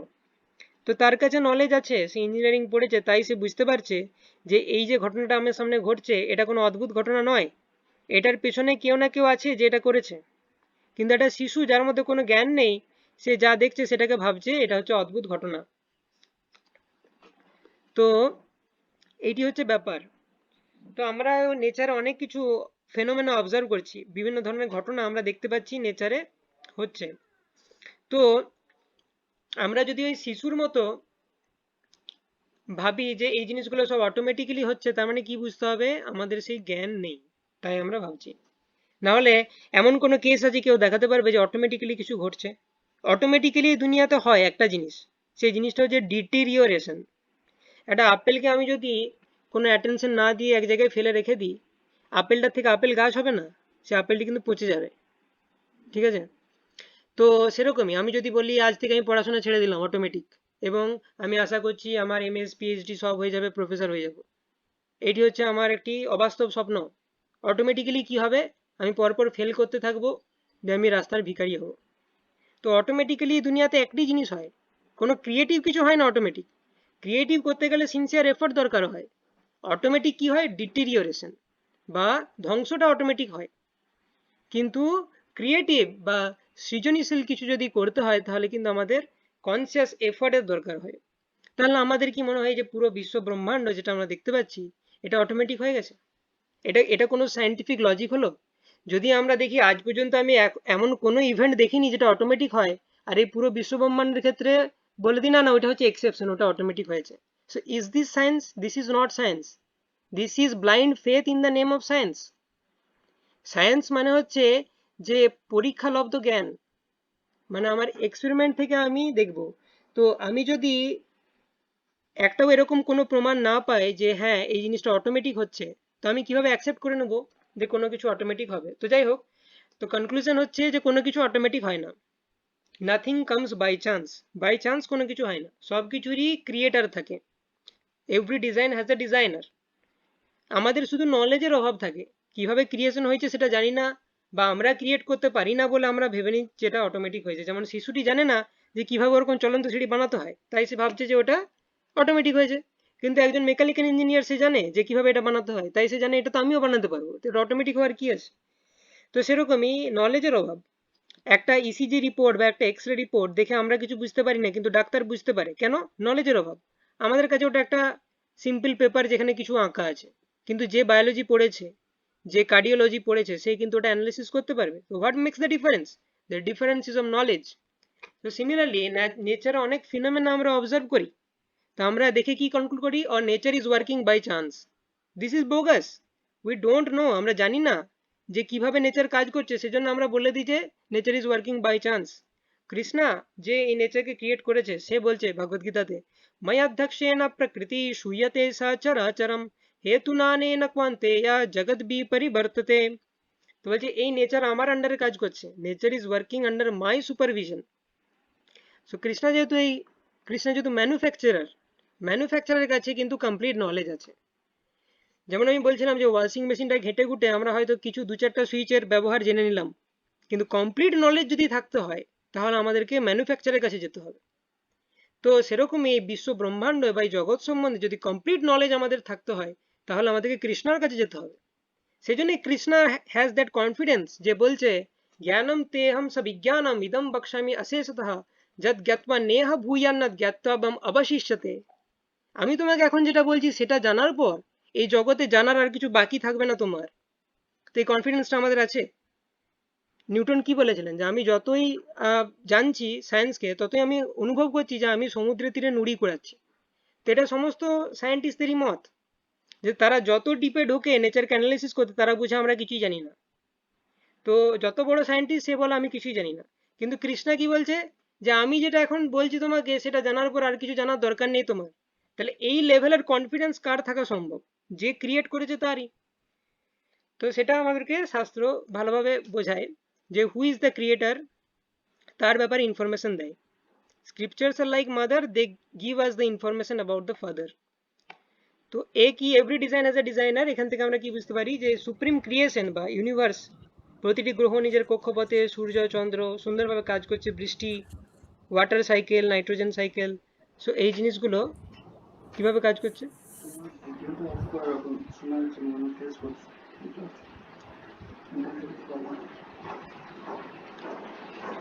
ওকে, আচ্ছা স্ক্রিনটা এখন দেখা যাচ্ছে তো? ওকে, তো every design has a designer, সেটা আমরা থেকে কনক্লুড করতে পারি যে দের is A supreme creator, right? Mute করে দাও সবাইকে, প্লিজ মিউট এভরিওয়ান। ঠিক আছে, তো এরপরে আমরা অ্যানালিসিস করব দ্য সোর্স অফ নলেজ, মানে নলেজের উৎস কি। তিনটে উৎস আছে, প্রত্যক্ষ, অনুমান এবং শব্দ। এগুলোকে প্রমাণ বলে। প্রমাণ মানে হচ্ছে যে নলেজের উৎস, প্রত্যক্ষ প্রমাণ, অনুমান প্রমাণ এবং শব্দ প্রমাণ। ওকে, এসে বি দিয়ে হতো, ঠিক আছে। তো যাই হোক, তো এই প্রত্যক্ষ প্রমাণ কি সেটা আমি একটু সংক্ষেপে বলি। প্রত্যক্ষ প্রমাণ হচ্ছে ডাইরেক্ট সেন্স পারসেপশন, মানে আমরা নেচারকে অবজার্ভ করার মাধ্যমে যা যা শিখি। আমরা দেখি যে হ্যাঁ, পাহাড় থেকে জল উপরে, উপর থেকে নিচে পড়ছে, এটিকে জলপ্রপাত বলে, ঠিক আছে। এরকম বিভিন্ন, নিউটন যেমন দেখলো যে আপেল পড়লো গাছ থেকে, ঠিক আছে, সেটা হচ্ছে প্রত্যক্ষ প্রমাণ। আমরা চোখে যা দেখছি, কানে যা শুনছি, আমাদের সেন্সেস বা ইন্দ্রিয় দিয়ে আমরা যে জ্ঞান প্রাপ্ত হচ্ছি। অনুমান প্রমাণ মানে কি, আমি অনুমান করছি। অনুমানের বাংলা সবাই জানে যে আমি আন্দাজ করছি। আমি একটা ঘরে বসে আছি, পাশের ঘরে কিছু আওয়াজ হলো, কেন আওয়াজ হলো, কি আওয়াজ হলো, সেটা আমরা অনুমান করছি, কিন্তু আমাদের সে অনুমান ভুলও হতে পারে। হয়তো একটা ঠং করে শব্দ হলো, আমরা ভাবলাম যে হয়তো কাঁচের গ্লাস ভেঙে গেল, কিন্তু হয়তো দেখা গেল অন্য কিছু হয়েছে। হয়তো কেউ কেউ ওখানে নাটক করেছে, আর ইউটিউব থেকে ওরকম ভাঙা কাচের শব্দ কেউ চালিয়েছে, এরকমও হতে পারে। তো অনুমানের মাধ্যমে আমরা যে সিদ্ধান্ত উপনীত হয় সেটা ভুলও হতে পারে। তো এবারে আমরা একটু দেখবে যে লিমিটেশনস কি প্রত্যক্ষ এবং অনুমান প্রমাণ। প্রত্যক্ষ প্রমাণের লিমিটেশন হচ্ছে কি, লিমিটেড সেন্সেস, মানে আমাদের যে ইন্দ্রিয় সেগুলো লিমিটেড। লিমিটেড মানে যেমন আমাদের চোখ এবং কান, চোখ কি হয়, ভিজিবল রেঞ্জের বাইরে দেখতে পায় না, রাইট? আমাদের যে কান, সেগুলো 20 থেকে 20 হাজার হার্জ এর বাইরে শুনতে পারে না। তো আমাদের যে ইন্দ্রিয় সেগুলো লিমিটেশনস আছে। মেবি যন্ত্র দিয়ে আমরা আরো হায়ার রেঞ্জ দেখতে পারি, কিন্তু সেই যন্ত্রের লিমিটেশন আছে। এমন কিছু থাকতে পারে যেটা যন্ত্রও ক্যাপচার করতে পারে না। তো আমাদের ডাইরেক্ট সেন্স পারসেপশনে অবজারভেশনের লিমিটেশন আছে, কারণ এটা লিমিটের মধ্যেই আমরা দেখতে পারি বা অবজার্ভ করতে পারি বা শুনতে পারি, ঠিক আছে। এখন অনুমান প্রমাণ যেটা, সেখানে কি কি প্রবলেম আছে আমরা দেখতে পাই। বিভিন্ন সায়েন্টিফিক থিওরিজ ইভলভ করছে, চেঞ্জ হচ্ছে। সায়েন্টিফিক থিওরিজ চেঞ্জ হচ্ছে মানে কি, আগেরটা ভুল, এখন যেটা হয়েছে সেটা ঠিক। তো যদি এটা অ্যাবসলিউট ট্রুথ হতো তাহলে চেঞ্জ হতো না। অনুমান করছি, আন্দাজ করেছি, সেই জন্য এটা চেঞ্জ হচ্ছে। তো সেই জন্য এখানে বলা হচ্ছে যে সায়েন্টিফিক থিওরিজ আর ইভলভিং। যেমন আমরা দেখি অ্যাটমিক থিওরিতে প্রথমে রাদারফোর্ড, তারপরে বোর, তারপরে Sommerfeld, electron gas, electron cloud, এ ধরনের বিভিন্ন ধরনের তত্ত্ব আসছে একের পর এক। তো চেঞ্জ কেন হচ্ছে, কারণ এগুলো অনুমান ছিল আগে, সেই অনুমানগুলো পরে ভুল প্রমাণিত হয়েছে। তো চারটে ডিফেক্ট আছে, এই যে প্রত্যক্ষ এবং অনুমান প্রমাণের চারটে ডিফেক্ট টোটাল। ইমপারফেক্ট সেন্সেস, আমাদের সেন্সগুলো লিমিটেশন আছে, পারফেক্ট ইনফরমেশন দেয় না আমাদেরকে। Tendency to be illusion, for example যেরকম মরুভূমির মরীচিকা, সেটাতে আমরা কি দেখতে পাই যে আমাদের মনে হচ্ছে জল আছে, কিন্তু ওটা অ্যাকচুয়ালি মরীচিকা, জল নয়। চিটিং প্রোপেন্সিটি, মানে আমরা লোককে ঠকাতে চাই। আমরা যদি ঠিক জিনিসটা জানিও, লোককে আমরা ঠকানোর জন্য আমরা কিন্তু ভুল বলে প্রমাণ করতে পারি। যেমন হয়তো সায়েন্টিফিক কমিউনিটিতে এরকম কম্পিটিশন থাকে যে কেউ যদি একটা রিসার্চ পেপার পাবলিশ করে দেয়, সে বড় বিজ্ঞানী হয়ে যাবে। তো সেই জন্য কি করা হয়, অন্য একজন বিজ্ঞানী তার নিজের যে মতটা সেটাকে প্রতিষ্ঠিত করার জন্য, যে বিজ্ঞানী প্রকৃত সত্যকে উদ্ঘাটন করেছে তাকে সাবডিউ করে দিতে পারে। তাহলে জনসাধারণকে সে চিট করলো। তো এভাবে অনেক সময় সঠিক ইনফরমেশন জানা সত্ত্বেও আমরা মানুষকে চিট করি। এবং কি টেন্ডেন্সি টু কমিট মিস্টেক্স, আমরা ভুল করতে পারি, বলে না টু আর ইজ হিউম্যান, মানুষ মাত্রই ভুল হয়। তো এই চারটে ডিফেক্ট আছে, imperfect senses, tendency to be illusion, cheating propensity and tendency to commit mistakes. তো এই যে চারটে ভুল আছে, তাহলে আমাদেরকে কিসের আশ্রয় নিতে হবে? প্রত্যক্ষ অনুমান প্রমাণ সঠিক নয়, মানে এটা আমাদেরকে ভুল ইনফরমেশন দেয়। তো শব্দ প্রমাণে আমরা মুভ করতে পারি। তো শব্দ প্রমাণ মানে কি? যেটা বেদিক স্ক্রিপচার্স থেকে আমরা পাচ্ছি, শাস্ত্র থেকে আমরা যে নলেজটা পাচ্ছি। অপৌরুষীয় মানে এটা কোনো হিউম্যান বিইং বা কোনো মানুষ এটা রচনা করেনি। এটা যেহেতু directly coming from the manufacturer side বা গড, সেই জন্যে দিস ইজ অপৌরুষীয় এবং এটা অ্যাকচুয়ালি ঠিক। তো আমরা জিনিসগুলোকে যদি শাস্ত্র চক্ষু দিয়ে বিশ্লেষণ করি, অর্থাৎ স্ক্রিপচারের আলোকে, তাহলে আমরা জিনিসগুলো সঠিকভাবে বুঝতে পারবো। তো কিভাবে স্ক্রিপচার্স অথেন্টিক সেটা আমরা দেখব। ঠিক আছে, স্ক্রিপচার্সকে অথেন্টিক সোর্স বলে কেন মানবো? এখন তো আমরা ডিসকাস করলাম যে প্রত্যক্ষ এবং অনুমান প্রমাণ দিয়ে চলবে না। তো স্ক্রিপচার্স কেন অথেন্টিক সেটা আমরা ডিসকাস করবো এরপরে। So this is scientific proof of authenticity of scriptures. বৈজ্ঞানিক কি প্রমাণ আছে যে স্ক্রিপচার্স হচ্ছে অথেন্টিক?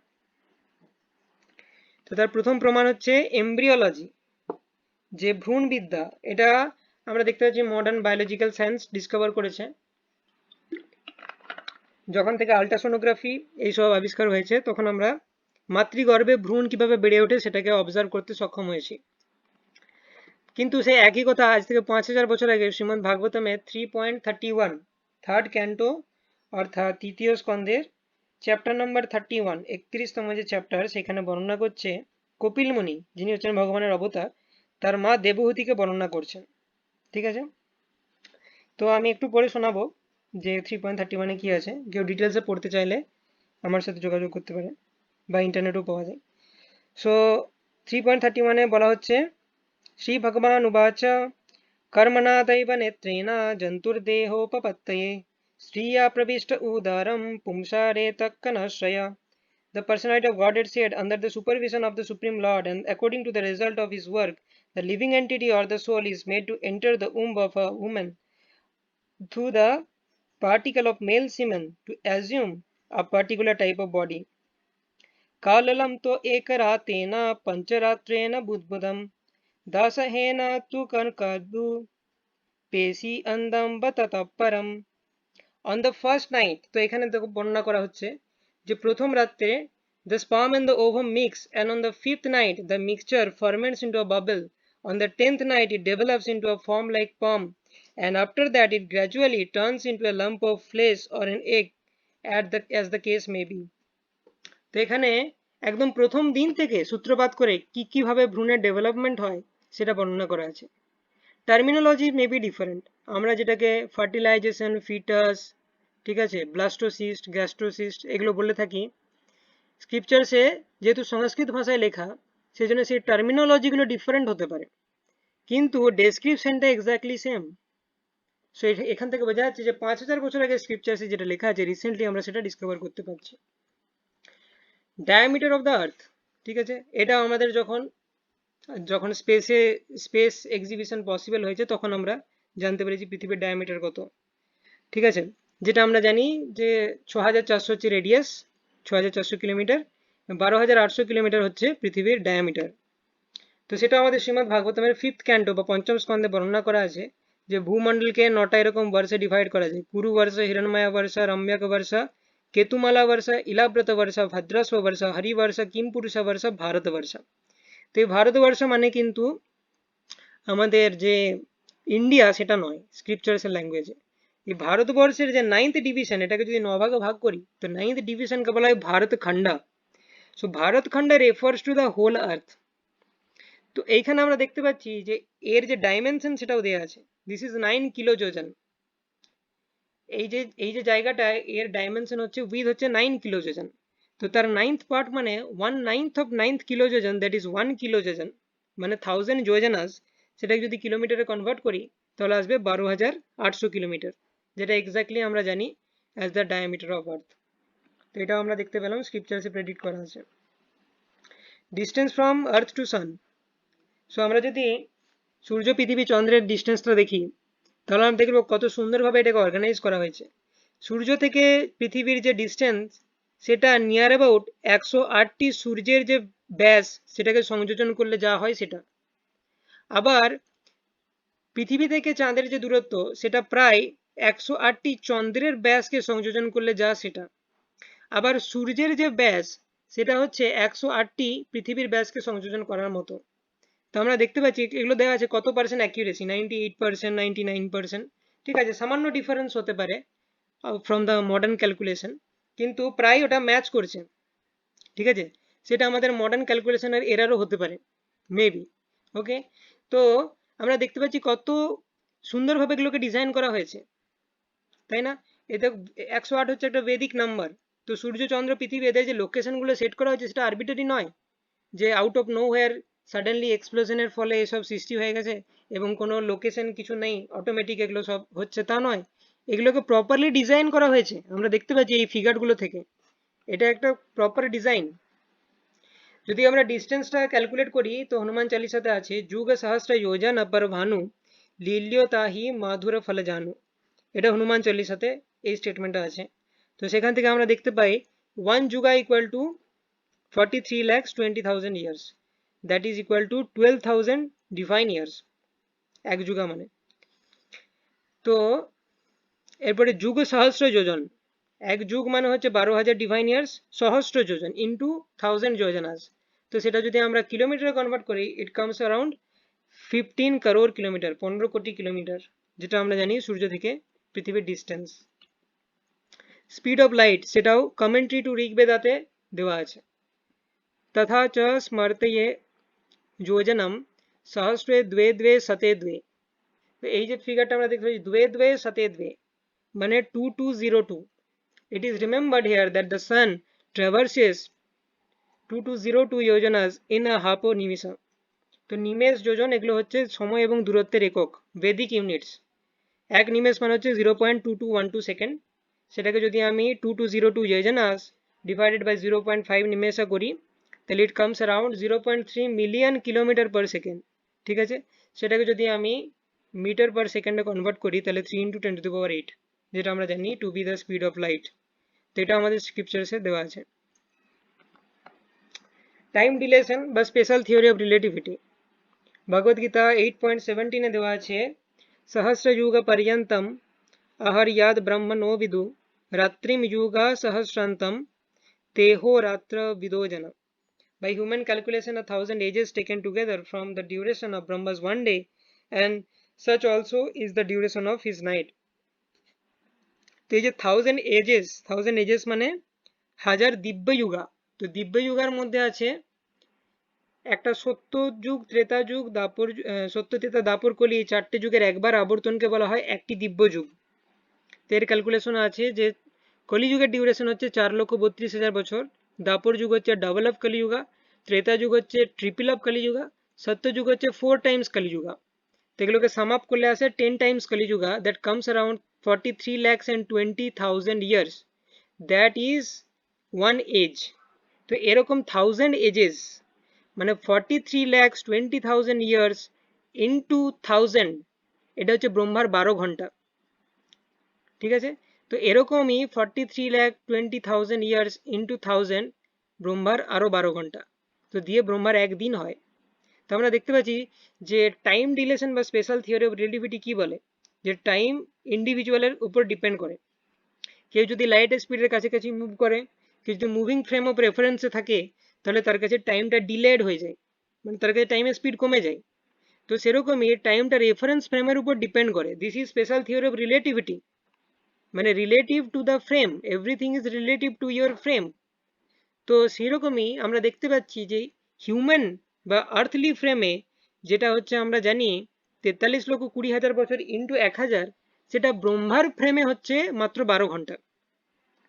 ঠিক আছে, আরো একটা এক্সাম্পল আমরা দেখতে পাই ব্রহ্ম সংহিতা 5.48, যস্যৈ কনিষ্পসিত কালমথাবলম্ব্য জীবন্তি লোম বিলজা জগদণ্ডনাথ विष्णुर्महान् स इह यस्य कला विशेषो गोविन्दमादि पुरुषं तमहं भजामि. Brahma and other lords of the mundane worlds appearing from the pores of air of Mahavishnu remains alive as long as the duration of one exhalation of the latter or Mahavishnu. I adore the primeval Lord Govinda, of whose subjective personality Mahavishnu is the portion of portion. তো এখানে বলা হচ্ছে আমরা দেখতে পেলাম যেটা human ক্যালকুলেশনে 43,20,000 years into 1000, সেটা হচ্ছে ব্রহ্মার টাইম অফ ফ্রেমে 12 ঘন্টা। তো এরকম ব্রহ্মা 100 বছর বাঁচে। তো যার 12 ঘন্টা হচ্ছে আর্থলি ক্যালকুলেশনে 43,20,000 ইয়ার্স ইন্টু 1000, সে 100 বছর বাঁচে। তো সেটাকে যদি আমি আর্থলি ফ্লেমে ক্যালকুলেট করি, that comes around 311 trillion years. Trillion years মানে হচ্ছে 10^12। 311-র পর যদি আমি 12টি শূন্য বসাই, যত বছর হয় তত বছর ব্রহ্মা বেঁচে থাকে according to the earthly calculation. এবং এই সময়কালটা যদি আমরা মহাবিষ্ণুর টাইম অফ রেফারেন্স থেকে দেখি, মহাবিষ্ণুর ফ্রেম অফ রেফারেন্স থেকে দেখি, তাহলে এই 311 ট্রিলিয়ন ইয়ার্স এটা হচ্ছে মহাবিষ্ণুর একটি নিঃশ্বাসের সময়কাল। যেটা এখানে বলা আছে, যস্যৈক নিঃশ্বাসিত কালম অথ অবলম্ব্য জীবন্তি লোম বিলাজা জগদণ্ডনাথা। জগদণ্ডনাথ মানে হচ্ছে এখানে ব্রহ্মাকে বলা হচ্ছে। ব্রহ্মা কতদিন বেঁচে থাকে? জীবন্তি মানে বেঁচে থাকে কতদিন? যস্যৈক নিঃশ্বাসিত কালম অথ অবলম্ব্য, যার নিঃশ্বাসের কাল কে অবলম্বন করে ব্রহ্মা বেঁচে থাকে। মানে মহাবিষ্ণুর একটা নিঃশ্বাস মানে ব্রহ্মার 100 বছর, মানে 311 ট্রিলিয়ন ইয়ার্স। তো আমরা দেখতে পাচ্ছি টাইমের স্পিড কত স্লো হয়ে যাচ্ছে যখন আমরা মহাবিষ্ণুর কাছে যাচ্ছি। তো এইরকম আমরা জিনিসটা দেখতে পাই যে টাইমের যে ডিলেশনের যে ব্যাপারটা, this concept was already there in Bhagavad Gita and Brahma Samhita. Most interesting thing is আমাদের পৃথিবীর যে ম্যাপ সেটাও পর্যন্ত স্ক্রিপচারে দেওয়া আছে।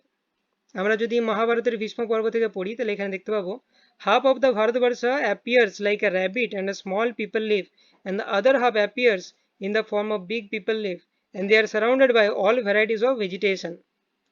তো এখানে আমরা দেখতে পাচ্ছি যে Shri তিরুভেঙ্কটা রামানুজাজিয়ার sketched a drawing of one big rabbit and the people tree lives according to the description given in the Vedic hymn. তো এখানে কি বলা হচ্ছে, একটি খরগোশ এবং দুটি পিপল লিভ। তো সেটাকে যদি আমি এরকম সাজাই, তার যদি মিরর ইমেজ নিই আমি, তাহলে আমি দেখতে পাচ্ছি এক্স্যাক্টলি আমরা যেটা জানি, এটা হচ্ছে এশিয়া, এটা ইন্ডিয়া, এটা আফ্রিকা, এটা হচ্ছে অস্ট্রেলিয়া, এবং এটা হচ্ছে নর্থ আমেরিকা এবং সাউথ আমেরিকা। তো আমাদের স্ক্রিপচার্সে এভাবে ডিসক্রাইব করা আছে বিভিন্ন অ্যানালজি দিয়ে, পিপল লিভ এবং র্যাবিটের অ্যানালজি দিয়ে এক্সপ্লেন করা আছে, কিন্তু ম্যাপটাও প্রেডিক্টেড ছিল। তো প্রেডিকশনস অফ ডিফারেন্ট ইনকারনেশনস, যে বিভিন্ন অবতার, মৎস্য কুর্ম বরাহ নৃসিংহ বামন পরশুরাম রাম বলরাম বুদ্ধ কল্কি, তো তার মধ্যে যে রিসেন্ট ইনকারনেশন সেগুলো ভেরিফাই করতে পারি, কারণ বরাহদেব কখন এসেছিল সেটা তো এখন ভেরিফাই করা সম্ভব না, অনেক আগে এসেছিল। তো রিসেন্ট যে ইনকারনেশনগুলো সেগুলো হচ্ছে বুদ্ধ বা কল্কি বা চৈতন্য মহাপ্রভু, সেগুলো রেফারেন্স আছে। শ্রীমদ্ ভাগবতম আমি রেফারেন্স দিয়ে দিয়েছি, first canto 3rd chapter verse number 24, কল্কি আছে 25, চৈতন্য মহাপ্রভু 11:5:32। তো বুদ্ধ আমরা দেখেছি যা যা প্রেডিকশন করা আছে, কোথায় জন্মাবে, বাবা মা কি হবে, কোন গ্রামে জন্মাবে, এক্স্যাক্টলি ম্যাচিং। চৈতন্য মহাপ্রভুর ব্যাপারেও তাই। প্রেডিকশনস অফ কলিযুগা, তো আমাদের শাস্ত্র মতে এখন যে যুগ চলছে সেটা হচ্ছে বললাম সত্য তেতা দাপর কলি, তার মধ্যে এখন কলিযুগ চলছে। তো কলিযুগে কি কি অধঃপতন হবে, ঠিক আছে, আমিষ আহার এবং নেশা করা, অবৈধ সঙ্গ এবং জুয়া, এইসব জিনিসগুলোর প্রভাব বাড়তে থাকবে, সেটা প্রেডিক্ট করা আছে আমাদের স্ক্রিপচার্সে, যেগুলো দেখতে পাচ্ছি। আয়কর বৃদ্ধি পাবে, ঠিক আছে, রাজ্যের যে প্রশাসন সে অত স্ট্রং থাকবে না। সো এইসব জিনিসগুলো এখন ঘটছে আমরা দেখতে পাচ্ছি। আরও ডিটেলস অনেক কিছু আছে, মানুষ পুরুষ এবং মহিলার সম্পর্ক কিরূপ হবে, তো ডিটেল ডেসক্রিপশন আছে 12th ক্যান্টো শ্রীমদ্ ভাগবতমে, কেউ ইন্টারেস্টেড থাকলে 12th ক্যান্টো পড়তে পারে। তো তাহলে আমরা দেখতে পাচ্ছি যে স্ক্রিপচার্স বহু আগে লেখা হয়েছে কিন্তু তার প্রেডিকশনগুলো মিলছে। তার কারণটা কি? তার কারণ হচ্ছে একই, scriptures are given by the manufacturer side. ভগবান তৈরি করেছেন, তিনি যেটা বলবেন সেটা তো অবভিয়াসলি মিলবে না। আমি যদি একটা ল্যাপটপ তৈরি করি দিয়ে আমি যদি বলি দেখো ওই সুইচটা টেপো তাহলে ল্যাপটপটা অন হবে, তাহলে হতেই হবে, কারণ আমি ওটা তৈরি করেছি ওইভাবে যে ল্যাপটপের ওই সুইচটা টিপলে এই ল্যাপটপটি অন হবে। তো সেজন্যই ভগবান স্ক্রিপচার্সে যা যা বলছে সেগুলো আমরা ভেরিফাই করে দেখতে পারি, সেগুলো সত্য হবেই। তো আমরা যদি স্ক্রিপচারকে ডাইরেক্টলি অ্যাকসেপ্ট করি তাহলে আমরা টাইম সেভ করতে পারি, অনেক এক্সপেরিমেন্ট করার যে টাইম সেটাকে আমরা সেভ করতে পারি। আচ্ছা, এরপরে দেখা যাক যে মডার্ন সায়েন্টিফিক যে পদ্ধতি জ্ঞানের, এই মডার্ন সায়েন্টিফিক পদ্ধতি যে জ্ঞানের এবং যে বৈদিক পদ্ধতি জ্ঞান লাভের, সেগুলোর মধ্যে ডিফারেন্সটা কি সেটা আমি এখন ডিসকাস করব। তো সায়েন্টিফিক এপিস্টেমোলজি সেটা দুটো ফ্যাক্টরের উপর ডিপেন্ড করে, এমপিরিসিজম এন্ড রেশনালিজম। এপিস্টেমোলজি মানে হচ্ছে কি, যে জ্ঞান আরোহণের পন্থা, এম্পিরিসিজম মানে হচ্ছে অবজারভেশন। আমরা প্রকৃতিকে দেখে কি কি শিখছি, প্রকৃতিকে দেখে। যেমন আমি বললাম যে নিউটন অবজার্ভ করেছিল যে গাছ থেকে আপেল পড়ছে, so সেটা হচ্ছে অবজারভেশন। সেটা দেখে সে চিন্তা করেছিল, থিঙ্কিং, সেটা হচ্ছে র্যাশনালিজম, যে কি হতে পারে, দিয়ে তখন সে মহাকর্ষ বা অভিকর্ষ আমাদের দিয়েছিল। তো এইভাবে সায়েন্সের বিভিন্ন ল গুলো তৈরি হয়, এম্পিরিসিজম অ্যান্ড র্যাশনালিজম। কিন্তু এদের ড্রব্যাকস বা লিমিটেশনস আছে। এম্পিরিসিজম বা অবজারভেশন, সেটা লিমিটেশন কি, আমরা যে যন্ত্র দিয়ে অবজার্ভ করি বা আমাদের ইন্দ্রিয় দিয়ে অবজার্ভ করি সেগুলো ইমপারফেক্ট। সেকেন্ড ডিফেক্ট কি, আমাদের ইলিউশন হয়ে যাওয়ার টেন্ডেন্সি আছে। যেমন আমরা হয়তো দেখছি যে ওটা সত্যি জল, কিন্তু ওটা অ্যাকচুয়ালি জল নয়, ওটা হচ্ছে মরুভূমির মরীচিকা। তো এরকম আমাদের ইলিউশন হয়ে যাওয়ার টেন্ডেন্সি আছে। এবং আমরা যে যন্ত্র দিয়ে দেখছি এবং যে ইন্দ্রিয় দিয়ে দেখছি সেগুলোর লিমিটেশনস আছে।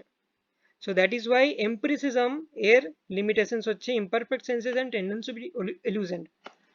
আর রেশনালিজম বা চিন্তা শক্তির কি কি ড্রব্যাকস আছে, সেগুলো হচ্ছে প্রোন টু কমিট মিস্টেক্স। আমি যে চিন্তা ভাবনা করছি, আমার চিন্তায় ভুলও হতে পারে, চিন্তা করে হয়তো রং কনক্লুশনে আমি পৌঁছালাম। আর সেকেন্ড কি, টেন্ডেন্সি টু চিট। আমি যদি সত্যতে উপনীতও হই, আমার লোককে ঠকাবার মানে একটা প্রবৃত্তি রয়েছে। যেমন আমি বলছিলাম যে এক সায়েন্টিস্ট নিজের খ্যাতি লাভের জন্য প্রকৃত সত্যকে দমন করে দিতে পারে, বা অন্য সায়েন্টিস্টকে তার তাকে দমন করতে পারে যে প্রকৃত সত্য কি উদ্ঘাটন করতে চাইছে। তো আমরা চিট করতে পারি মানুষকে, আমাদের চিটিং প্রপেন্সিটি আছে মানুষের মধ্যে, এবং মানুষ ভুল করতে পারে, এবং মানুষের ইমপারফেক্ট সেন্সেস আছে, সে ইলিউশনও হয়ে যেতে পারে।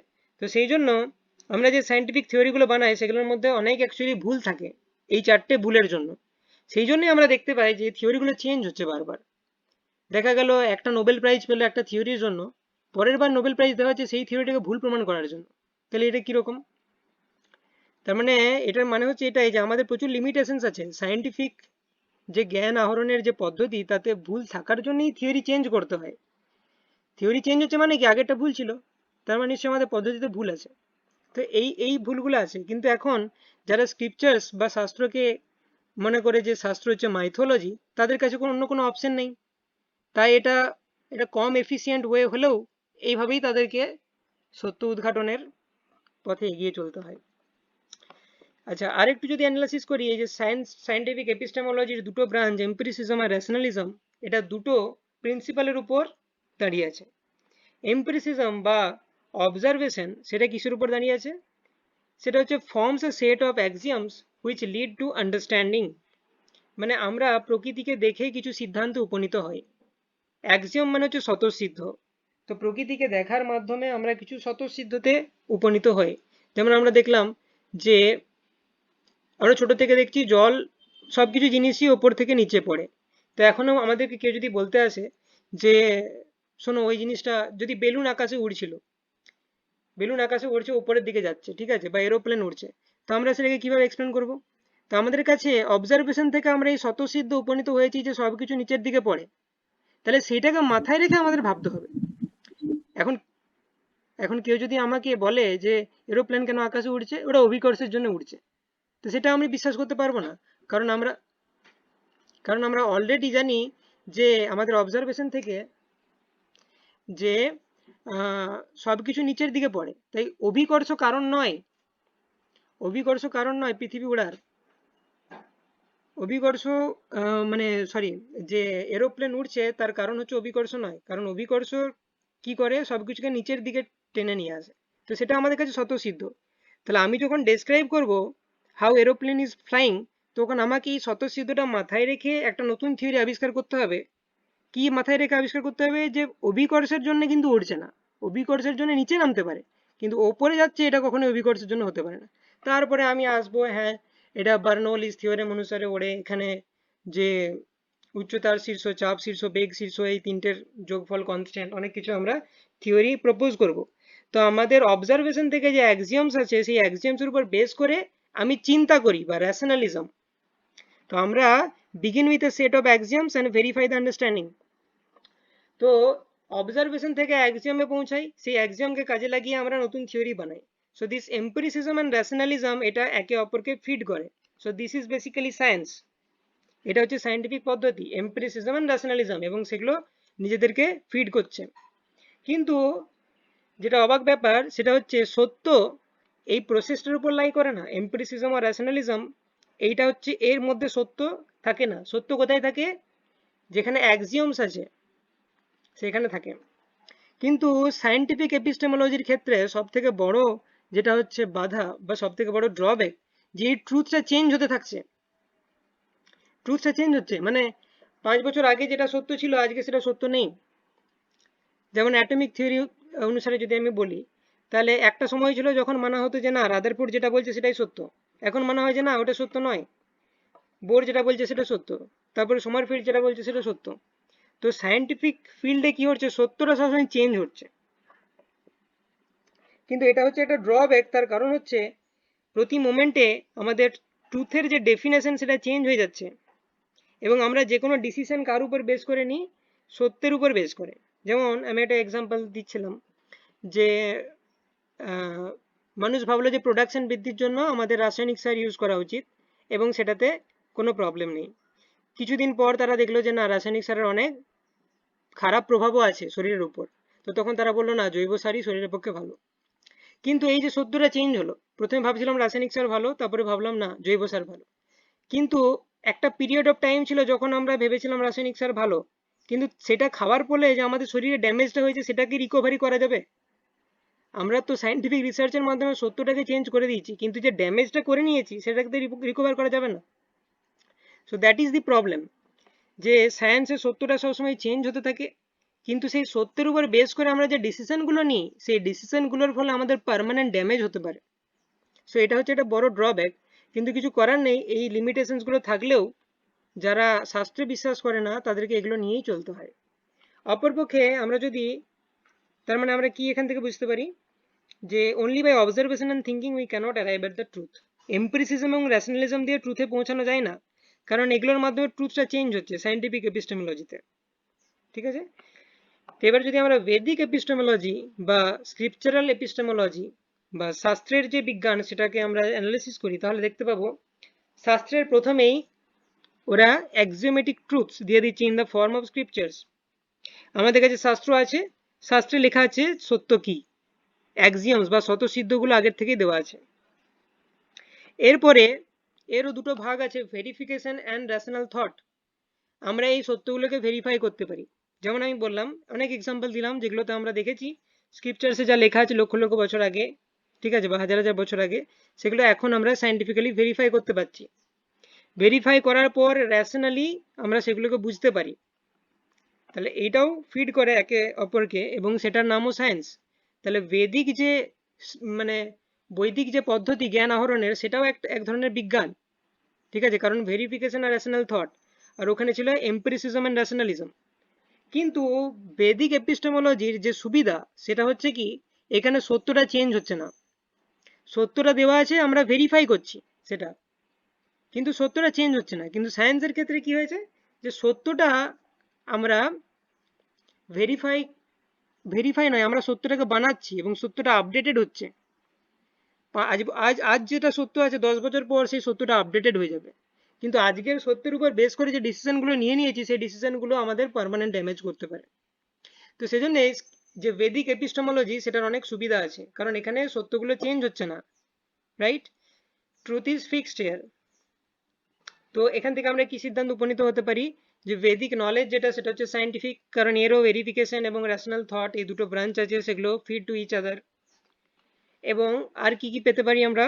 বেদিক নলেজ ইজ মোর রিলায়েবল, এর উপর বিশ্বাসটা বেশি করা যায়, কারণ এখানে কমপ্লিট সেট অফ ট্রুথ আছে যেগুলো সুপ্রিম পার্সোনালিটি অফ গডের কাছ থেকে আসছে, তাই সেগুলো এক ভ্রান্ত কখনোই হবে না, বরং সেগুলোকে আমরা ভেরিফাই করে দেখতে পারি আমাদের সায়েন্স দিয়ে।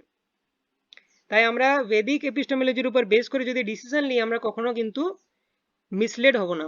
অপরপক্ষে সায়েন্টিফিক এপিস্টেমোলজির উপর যে সত্য সেটার উপর ডিসিশন নেওয়া কিন্তু রিস্কি, কারণ আজকে যেটা আমরা সত্য বলে জানি, রিসার্চের পর দেখা গেলো 5 বছর পর যে না এটা তো হয়তো দেখা গেল একটা খাবার বললো যে এই পার্টিকুলার পদার্থটি তোমাদের ভালো মানে বেশি করে খাওয়া উচিত, সায়েন্টিফিক স্টাডি, এতে আমরা শরীরে অনেক এনার্জি পাই।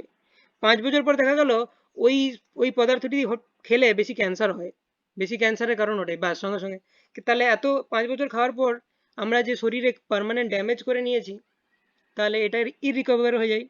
তো সেই জন্য এটা বলা হচ্ছে যে বেদিক নলেজটা মোর রিলায়েবল দেন সায়েন্টিফিক নলেজ। তার কারণটা হচ্ছে কি, যে বেদিক নলেজে তো বেদিক এপিস্টেমোলজিতে আমার কমপ্লিট সেট অফ ট্রুথস বা অ্যাক্সিওম সেগুলো কখনো চেঞ্জ হয় না, কিন্তু সায়েন্টিফিক ওয়েতে আমার ট্রুথগুলো রিফাইন হতে থাকে বা চেঞ্জ হতে থাকে বা আপডেটেড হতে থাকে। So there is a risk, no need to spend time to find the axioms. আমরা যদি স্ক্রিপচার্সকে অ্যাকসেপ্ট করি তাহলে অটোমেটিক্যালি আমরা সমস্ত যে ট্রুথ সেগুলো পেয়ে যাবো, আমাদেরকে পরীক্ষা করে আর বার করতে হবে না, টাইম ওয়েস্ট হবে না। আর last statement can be verified according to our capacity. তো আমরা এই যে মানে শাস্ত্রের যে উদ্ধৃতিগুলি সেগুলিকে পরীক্ষা করে দেখতে পারি আমাদের ক্যাপাসিটি অনুসারে, অর্থাৎ আমাদের যতটা ক্ষমতা সেই ক্ষমতা অনুসারে। যেমন কি, এটা পরের স্লাইড এক্সপ্লেন করা আছে, experimentally verifiable according to our capacity. তো আমি যদি একটা রাস্তার কুকুর বা একটা গাছের কাছে যাই, তো ওদের কাছে কোনো ক্ষমতাই নেই যে ওরা শাস্ত্র থেকে কোনো উদ্ধৃতি প্রমাণ করতে পারবে, কিন্তু মানুষের কাছে কিছু ইন্টেলিজেন্স আছে, আমরা কিছু সায়েন্টিফিক ডেভেলপমেন্ট করেছি, যার ফলে আমরা দেখেছি আমি যে যে জিনিসগুলো বললাম সেই জিনিসগুলো আমরা ভেরিফাই করে দেখতে পেয়েছি। যেমন আজ থেকে যদি 1000 বছর আগে কথা বলা হয়, যখন মেডিকেল সায়েন্স উন্নত হয়নি, তখনই কিন্তু শ্রীমদ্ ভাগবতে লেখা ছিল যে এমব্রিওলজি বলে কিছু আছে, এবং প্রথম দিনে এটা হয়, দ্বিতীয় দিনে এটা হয়। কিন্তু আমাদের কাছে তখন যেহেতু আল্ট্রাসোনোগ্রাফি ছিল না, আমরা ভেরিফাই করে দেখতে পারিনি। কিন্তু আজ আমাদের কাছে আল্ট্রাসোনোগ্রাফি এসেছে, আমরা ভেরিফাই করে দেখতে পাচ্ছি হ্যাঁ এক্স্যাক্টলি তাই তাই হচ্ছে। তো আমাদের ক্যাপাসিটি আছে, কিন্তু একটা কুকুরের কাছে বা বিড়ালের কাছে আল্ট্রাসোনোগ্রাফি ইউজ করতে তারা জানে না, তাই তারা স্ক্রিপচারের স্টেটমেন্টগুলোকে ভেরিফাই করতে পারবে না। তাহলে আমাদের ক্যাপাসিটি, মানুষের ক্যাপাসিটি ওদের থেকে বেশি, তাই স্ক্রিপচার্সগুলোকে ওরা বেশি ভেরিফাই করতে পারছে মানুষ, কিন্তু পশু পাখি এরা পারছে না। তো সেরকমই এমন কিছু কিছু জিনিস লেখা থাকতে পারে স্ক্রিপচার্সে যেগুলো মানুষও ভেরিফাই করতে না পারে, কারণ মানুষ তো লিমিটেড না, কিন্তু স্ক্রিপচার্সে লিখেছে ভগবান, সে হচ্ছে আনলিমিটেড। তাই সে আমাদের ক্ষমতা অনুসারে লিখবে না, যে আমরা ভেরিফাই করতে পারবো কি পারবো না সেটা বড় কথা নয়, যেটা সত্য সেটা সে লিখেছে। তো এখন এমনও হতে পারে যে সেটা আমাদের কাছে এখন সায়েন্স অতটা ডেভেলপ হয়নি যে আমরা ওইটার সত্যতা যাচাই করতে পারবো, কিন্তু তা বলে ওটা যে ভুল লেখা আছে সেটা নয়, কারণ সেটা সুপ্রিম পার্সোনালিটি অফ গডের কাছ থেকে আসছে। তো মানুষের থেকে যে কুকুর যে ভেরিফাই করতে পারছে না, তার কারণটা কি, মানুষের চেতনা উন্নত, কুকুরের চেতনা হচ্ছে অনুন্নত।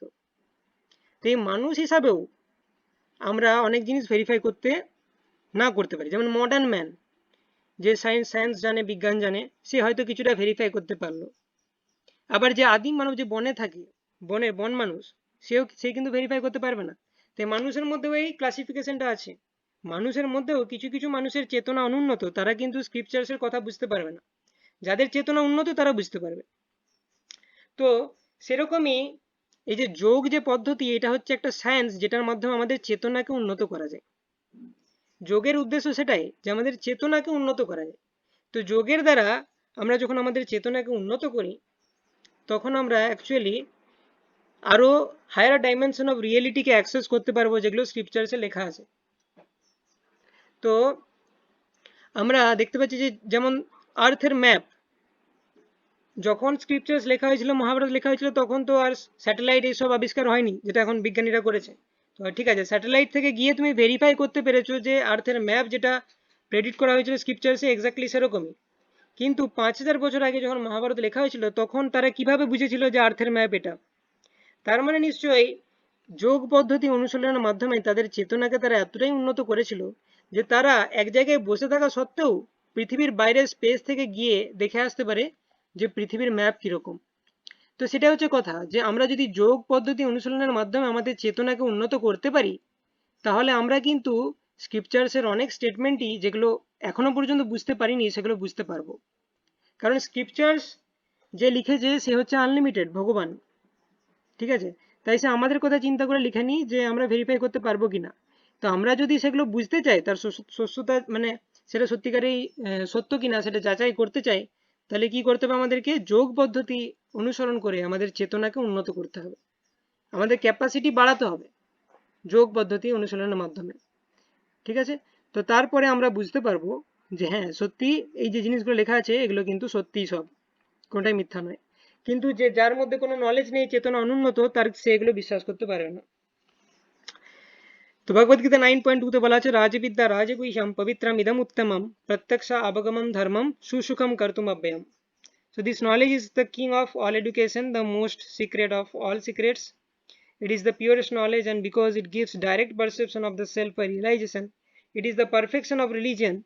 It is everlasting and is joyfully performed. Joyfully performed মানে কি, সে যখন এই যোগ অনুশীলন করবে, এই ভগবদ্গীতায় যে যোগের কথা বলা আছে সেই যোগ যখন সে অনুশীলন করবে, সে অ্যাকচুয়ালি রিয়েলাইজ করতে পারবে যে হ্যাঁ যা যা লেখা আছে সেগুলো প্রকৃতপক্ষে সত্য। তার চেতনার যখন উন্নতি ঘটবে সে তখন রিয়েলাইজ করতে পারবে। So Bhagavad Gita as it is, এটা কি করেছে, ট্রান্সফর্ম মিলিয়ন্স অফ লাইভস। তো ভগবদ গীতা প্রচুর ভার্সন অ্যাভেলেবেল আছে বিভিন্ন ধরনের। কারোরটা মিউট করা নেই মনে হচ্ছে, প্লিজ মিউট।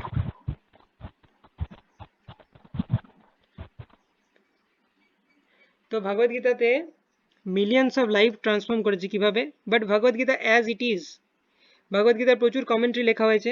বেশিরভাগ ক্ষেত্রেই লোকজন কি করে, নিজেদের চিন্তা ভাবনা সেটাকে, ভগবদ গীতাতে কৃষ্ণ কিছু বলতে চেয়েছে আমাদেরকে, কৃষ্ণ কিছু মেসেজ দিতে চেয়েছে বা উপদেশ দিতে চেয়েছে, কিন্তু মানুষ কি করে, যারা ভগবদ গীতার উপর কমেন্ট্রি লিখছে তারা নিজেদের যে ওপিনিয়ন বা নিজেদের মতামত সেটা ভগবদ গীতাতে লিখে দিয়েছে।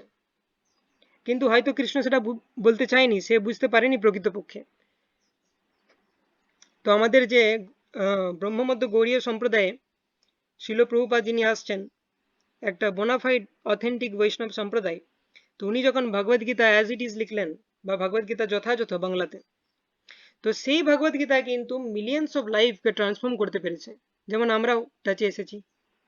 তো যথাযথভাবে যদি কৃষ্ণ যেটি বলেছে সেটি আমরা প্রস্তুত করি, যা যেভাবে বলতে চেয়েছি কৃষ্ণ সেভাবে, তাহলে কিন্তু এটা মানুষের মধ্যে পজিটিভ ট্রান্সফরমেশন নিয়ে আসতে পারে। অনেক এডিশন ছিল শিল প্রভুপাদের ভগবদ গীতা অ্যাজ ইট ইজ এর আগেও অনেক প্রচুর এডিশন ছিল ভগবদ গীতার, কিন্তু তারা মানুষের জীবনকে পরিবর্তন করতে পারেনি। তার কারণটা কি, সেগুলো মানুষের মতামত লেখা হয়েছে। কিন্তু ভগবদ গীতা অ্যাজ ইট ইজে যখন প্রভুপাদ ভগবানের মতামত লিখলেন, একদম শুদ্ধভাবে ভগবান যেটি বলতে চেয়েছেন সেটি নিজের কোনো মতামত না প্রয়োগ করে, তখন সেটা কিন্তু একটা রেভলিউশন নিয়ে এলো পৃথিবীতে এবং পজিটিভ ট্রান্সফরমেশন নিয়ে এলো মানুষের লাইফে, যেটাতে প্রচুর মানুষ উপকৃত হয়েছেন। শ্রীমদ্ ভাগবতম 1.1.3 প্রথম স্কন্ধ প্রথম চ্যাপ্টার 3rd ভার্স, নিগম কল্পতরুর গলিতম ফলম সুখমুখাদ অমৃত দ্রাব সংযুতম পিবত ভগবতম রসমালয়ম মুহুরহো রসিকা ভুবি ভাবুকঃ। O expert and thoughtful men, release Srimad Bhagavatam, the mature fruit of the desired tree of Vedic literatures. It is emanated from the lips of Sri Shukadev Goswami. Therefore, this fruit has become even more tasteful, although its nectarian juice was already releasable for all, including the liberated souls. তো এখানে কি বলা হচ্ছে যে শ্রীমদ্ ভাগবতম সমস্ত বৈদিক সাহিত্যকে যদি আমি একটি কল্পতরুর সাথে তুলনা করি, তাহলে শ্রীমদ্ ভাগবতম হচ্ছে তার ম্যাচিওর্ড ফ্রুট বা পাকা ফল হচ্ছে শ্রীমদ্ ভাগবতম। তো এই শ্রীমদ্ ভাগবতম যদি আমরা অ্যাকসেপ্ট করি, তাহলে সমস্ত বেদিক লিটারেচারে প্রচুর প্রচুর ভার্স লেখা আছে বা শ্লোক লেখা আছে, সেগুলো পড়ার আমরা যদি পড়তে শুরু করি তাহলে 2-3 জন্মেও হয়তো আমরা শেষ করতে পারবো না। কিন্তু আমরা যদি শ্রীমদ্ ভাগবত কি, শ্রীমদ্ ভাগবত হচ্ছে সমগ্র গাছের যে পাকা ফল সেটা, তো সেটা যদি আমরা অ্যাকসেপ্ট করি, শ্রীমদ্ ভাগবতে যা লেখা আছে সেই অনুযায়ী যদি আমরা চলি, ঠিক আছে। শ্রীমদ্ ভাগবত এবং ভগবদ গীতা কিন্তু আলাদা। শ্রীমদ্ ভাগবত হচ্ছে একটা পুরাণ বা ভাগবত পুরাণ, ভগবদ গীতা হচ্ছে ভগবান যেটা বলেছিলেন অর্জুনকে। তো সেই শ্রীমদ্ ভাগবতম যদি আমরা অ্যাকসেপ্ট করি, তাহলে সমস্ত বেদিক নলেজের যে সারাতিসার সেটা আমরা পেয়ে যাব। তো এইভাবে আমরা শ্রীমদ্ ভাগবতের আশ্রয় নিলে, এবং আমরা দেখলাম যে কত প্রেডিকশন করা আছে সেগুলো অ্যাকচুয়ালি মিলেছে। তো কারণ এটা ভগবান নিজে বলছেন, ব্যাসদেব ভগবানের যে অবতার উনি লিখেছেন। তো এটা যদি আমরা অ্যাকসেপ্ট করি, আমরা প্রচুর টাইম সেভ করতে পারবো এবং আমরা জীবনে সঠিক ডাইরেকশন লাভ করবো যে কোন দিকে আমাদের এগোতে হবে, কোন সিচুয়েশনে কি কাজ করা উচিত, এই নলেজটা আমরা লাভ করতে পারবো। তো আমরা সেকেন্ড যে টপিক, সেকেন্ড টপিকে আমরা কি দেখতে পেলাম, যে আমাদের স্ক্রিপচার্সে যে লেখা আছে জিনিসগুলো সেগুলো অথেন্টিক কিনা, সেগুলো সায়েন্টিফিক্যালি আমরা প্রুফ দেখলাম। সায়েন্টিফিক নলেজের যে লিমিটেশনস এবং বেদিক নলেজের অ্যাডভান্টেজেস সেগুলো আমরা দেখলাম, রাইট। এবং আমরা এর দ্বারা বুঝতে পারলাম কনক্লুশন যে স্ক্রিপচার্স কতটা ইম্পর্টেন্ট আমাদের জন্য, মানে how much important it is to accept the scriptures. Scriptures ছাড়া আমরা কিন্তু অরিজিনাল যে সত্য সেটার ব্যাপারে জানতে পারবো না। তো প্রথম এবং দ্বিতীয় যে টপিক সেটা থেকে আমাদের যদি এসেন্স বলা যায় কনক্লুশন, তাহলে প্রথমটা থেকে আমরা কি কনক্লুশন এসেছিলাম, আমরা দেহ নই আমরা আত্মা, এবং স্ক্রিপচার্স যা লেখা আছে সেই জিনিসটা অ্যাকসেপ্টেবল, মানে সেটা হচ্ছে খুব ইম্পর্টেন্ট আমাদের জন্য, that is a very important message for all of us. এবং সেটা হচ্ছে জীবনের ইউজার ম্যানুয়াল স্ক্রিপচার্সগুলো, রাইট? সো এখানে আমাদের সেকেন্ড টপিক শেষ হচ্ছে। আজকে আর আমরা থার্ড টপিকে যাচ্ছি না, থার্ড টপিক আমরা পরের সেশনে ডিসকাস করব। ওকে, সো এখানে আমরা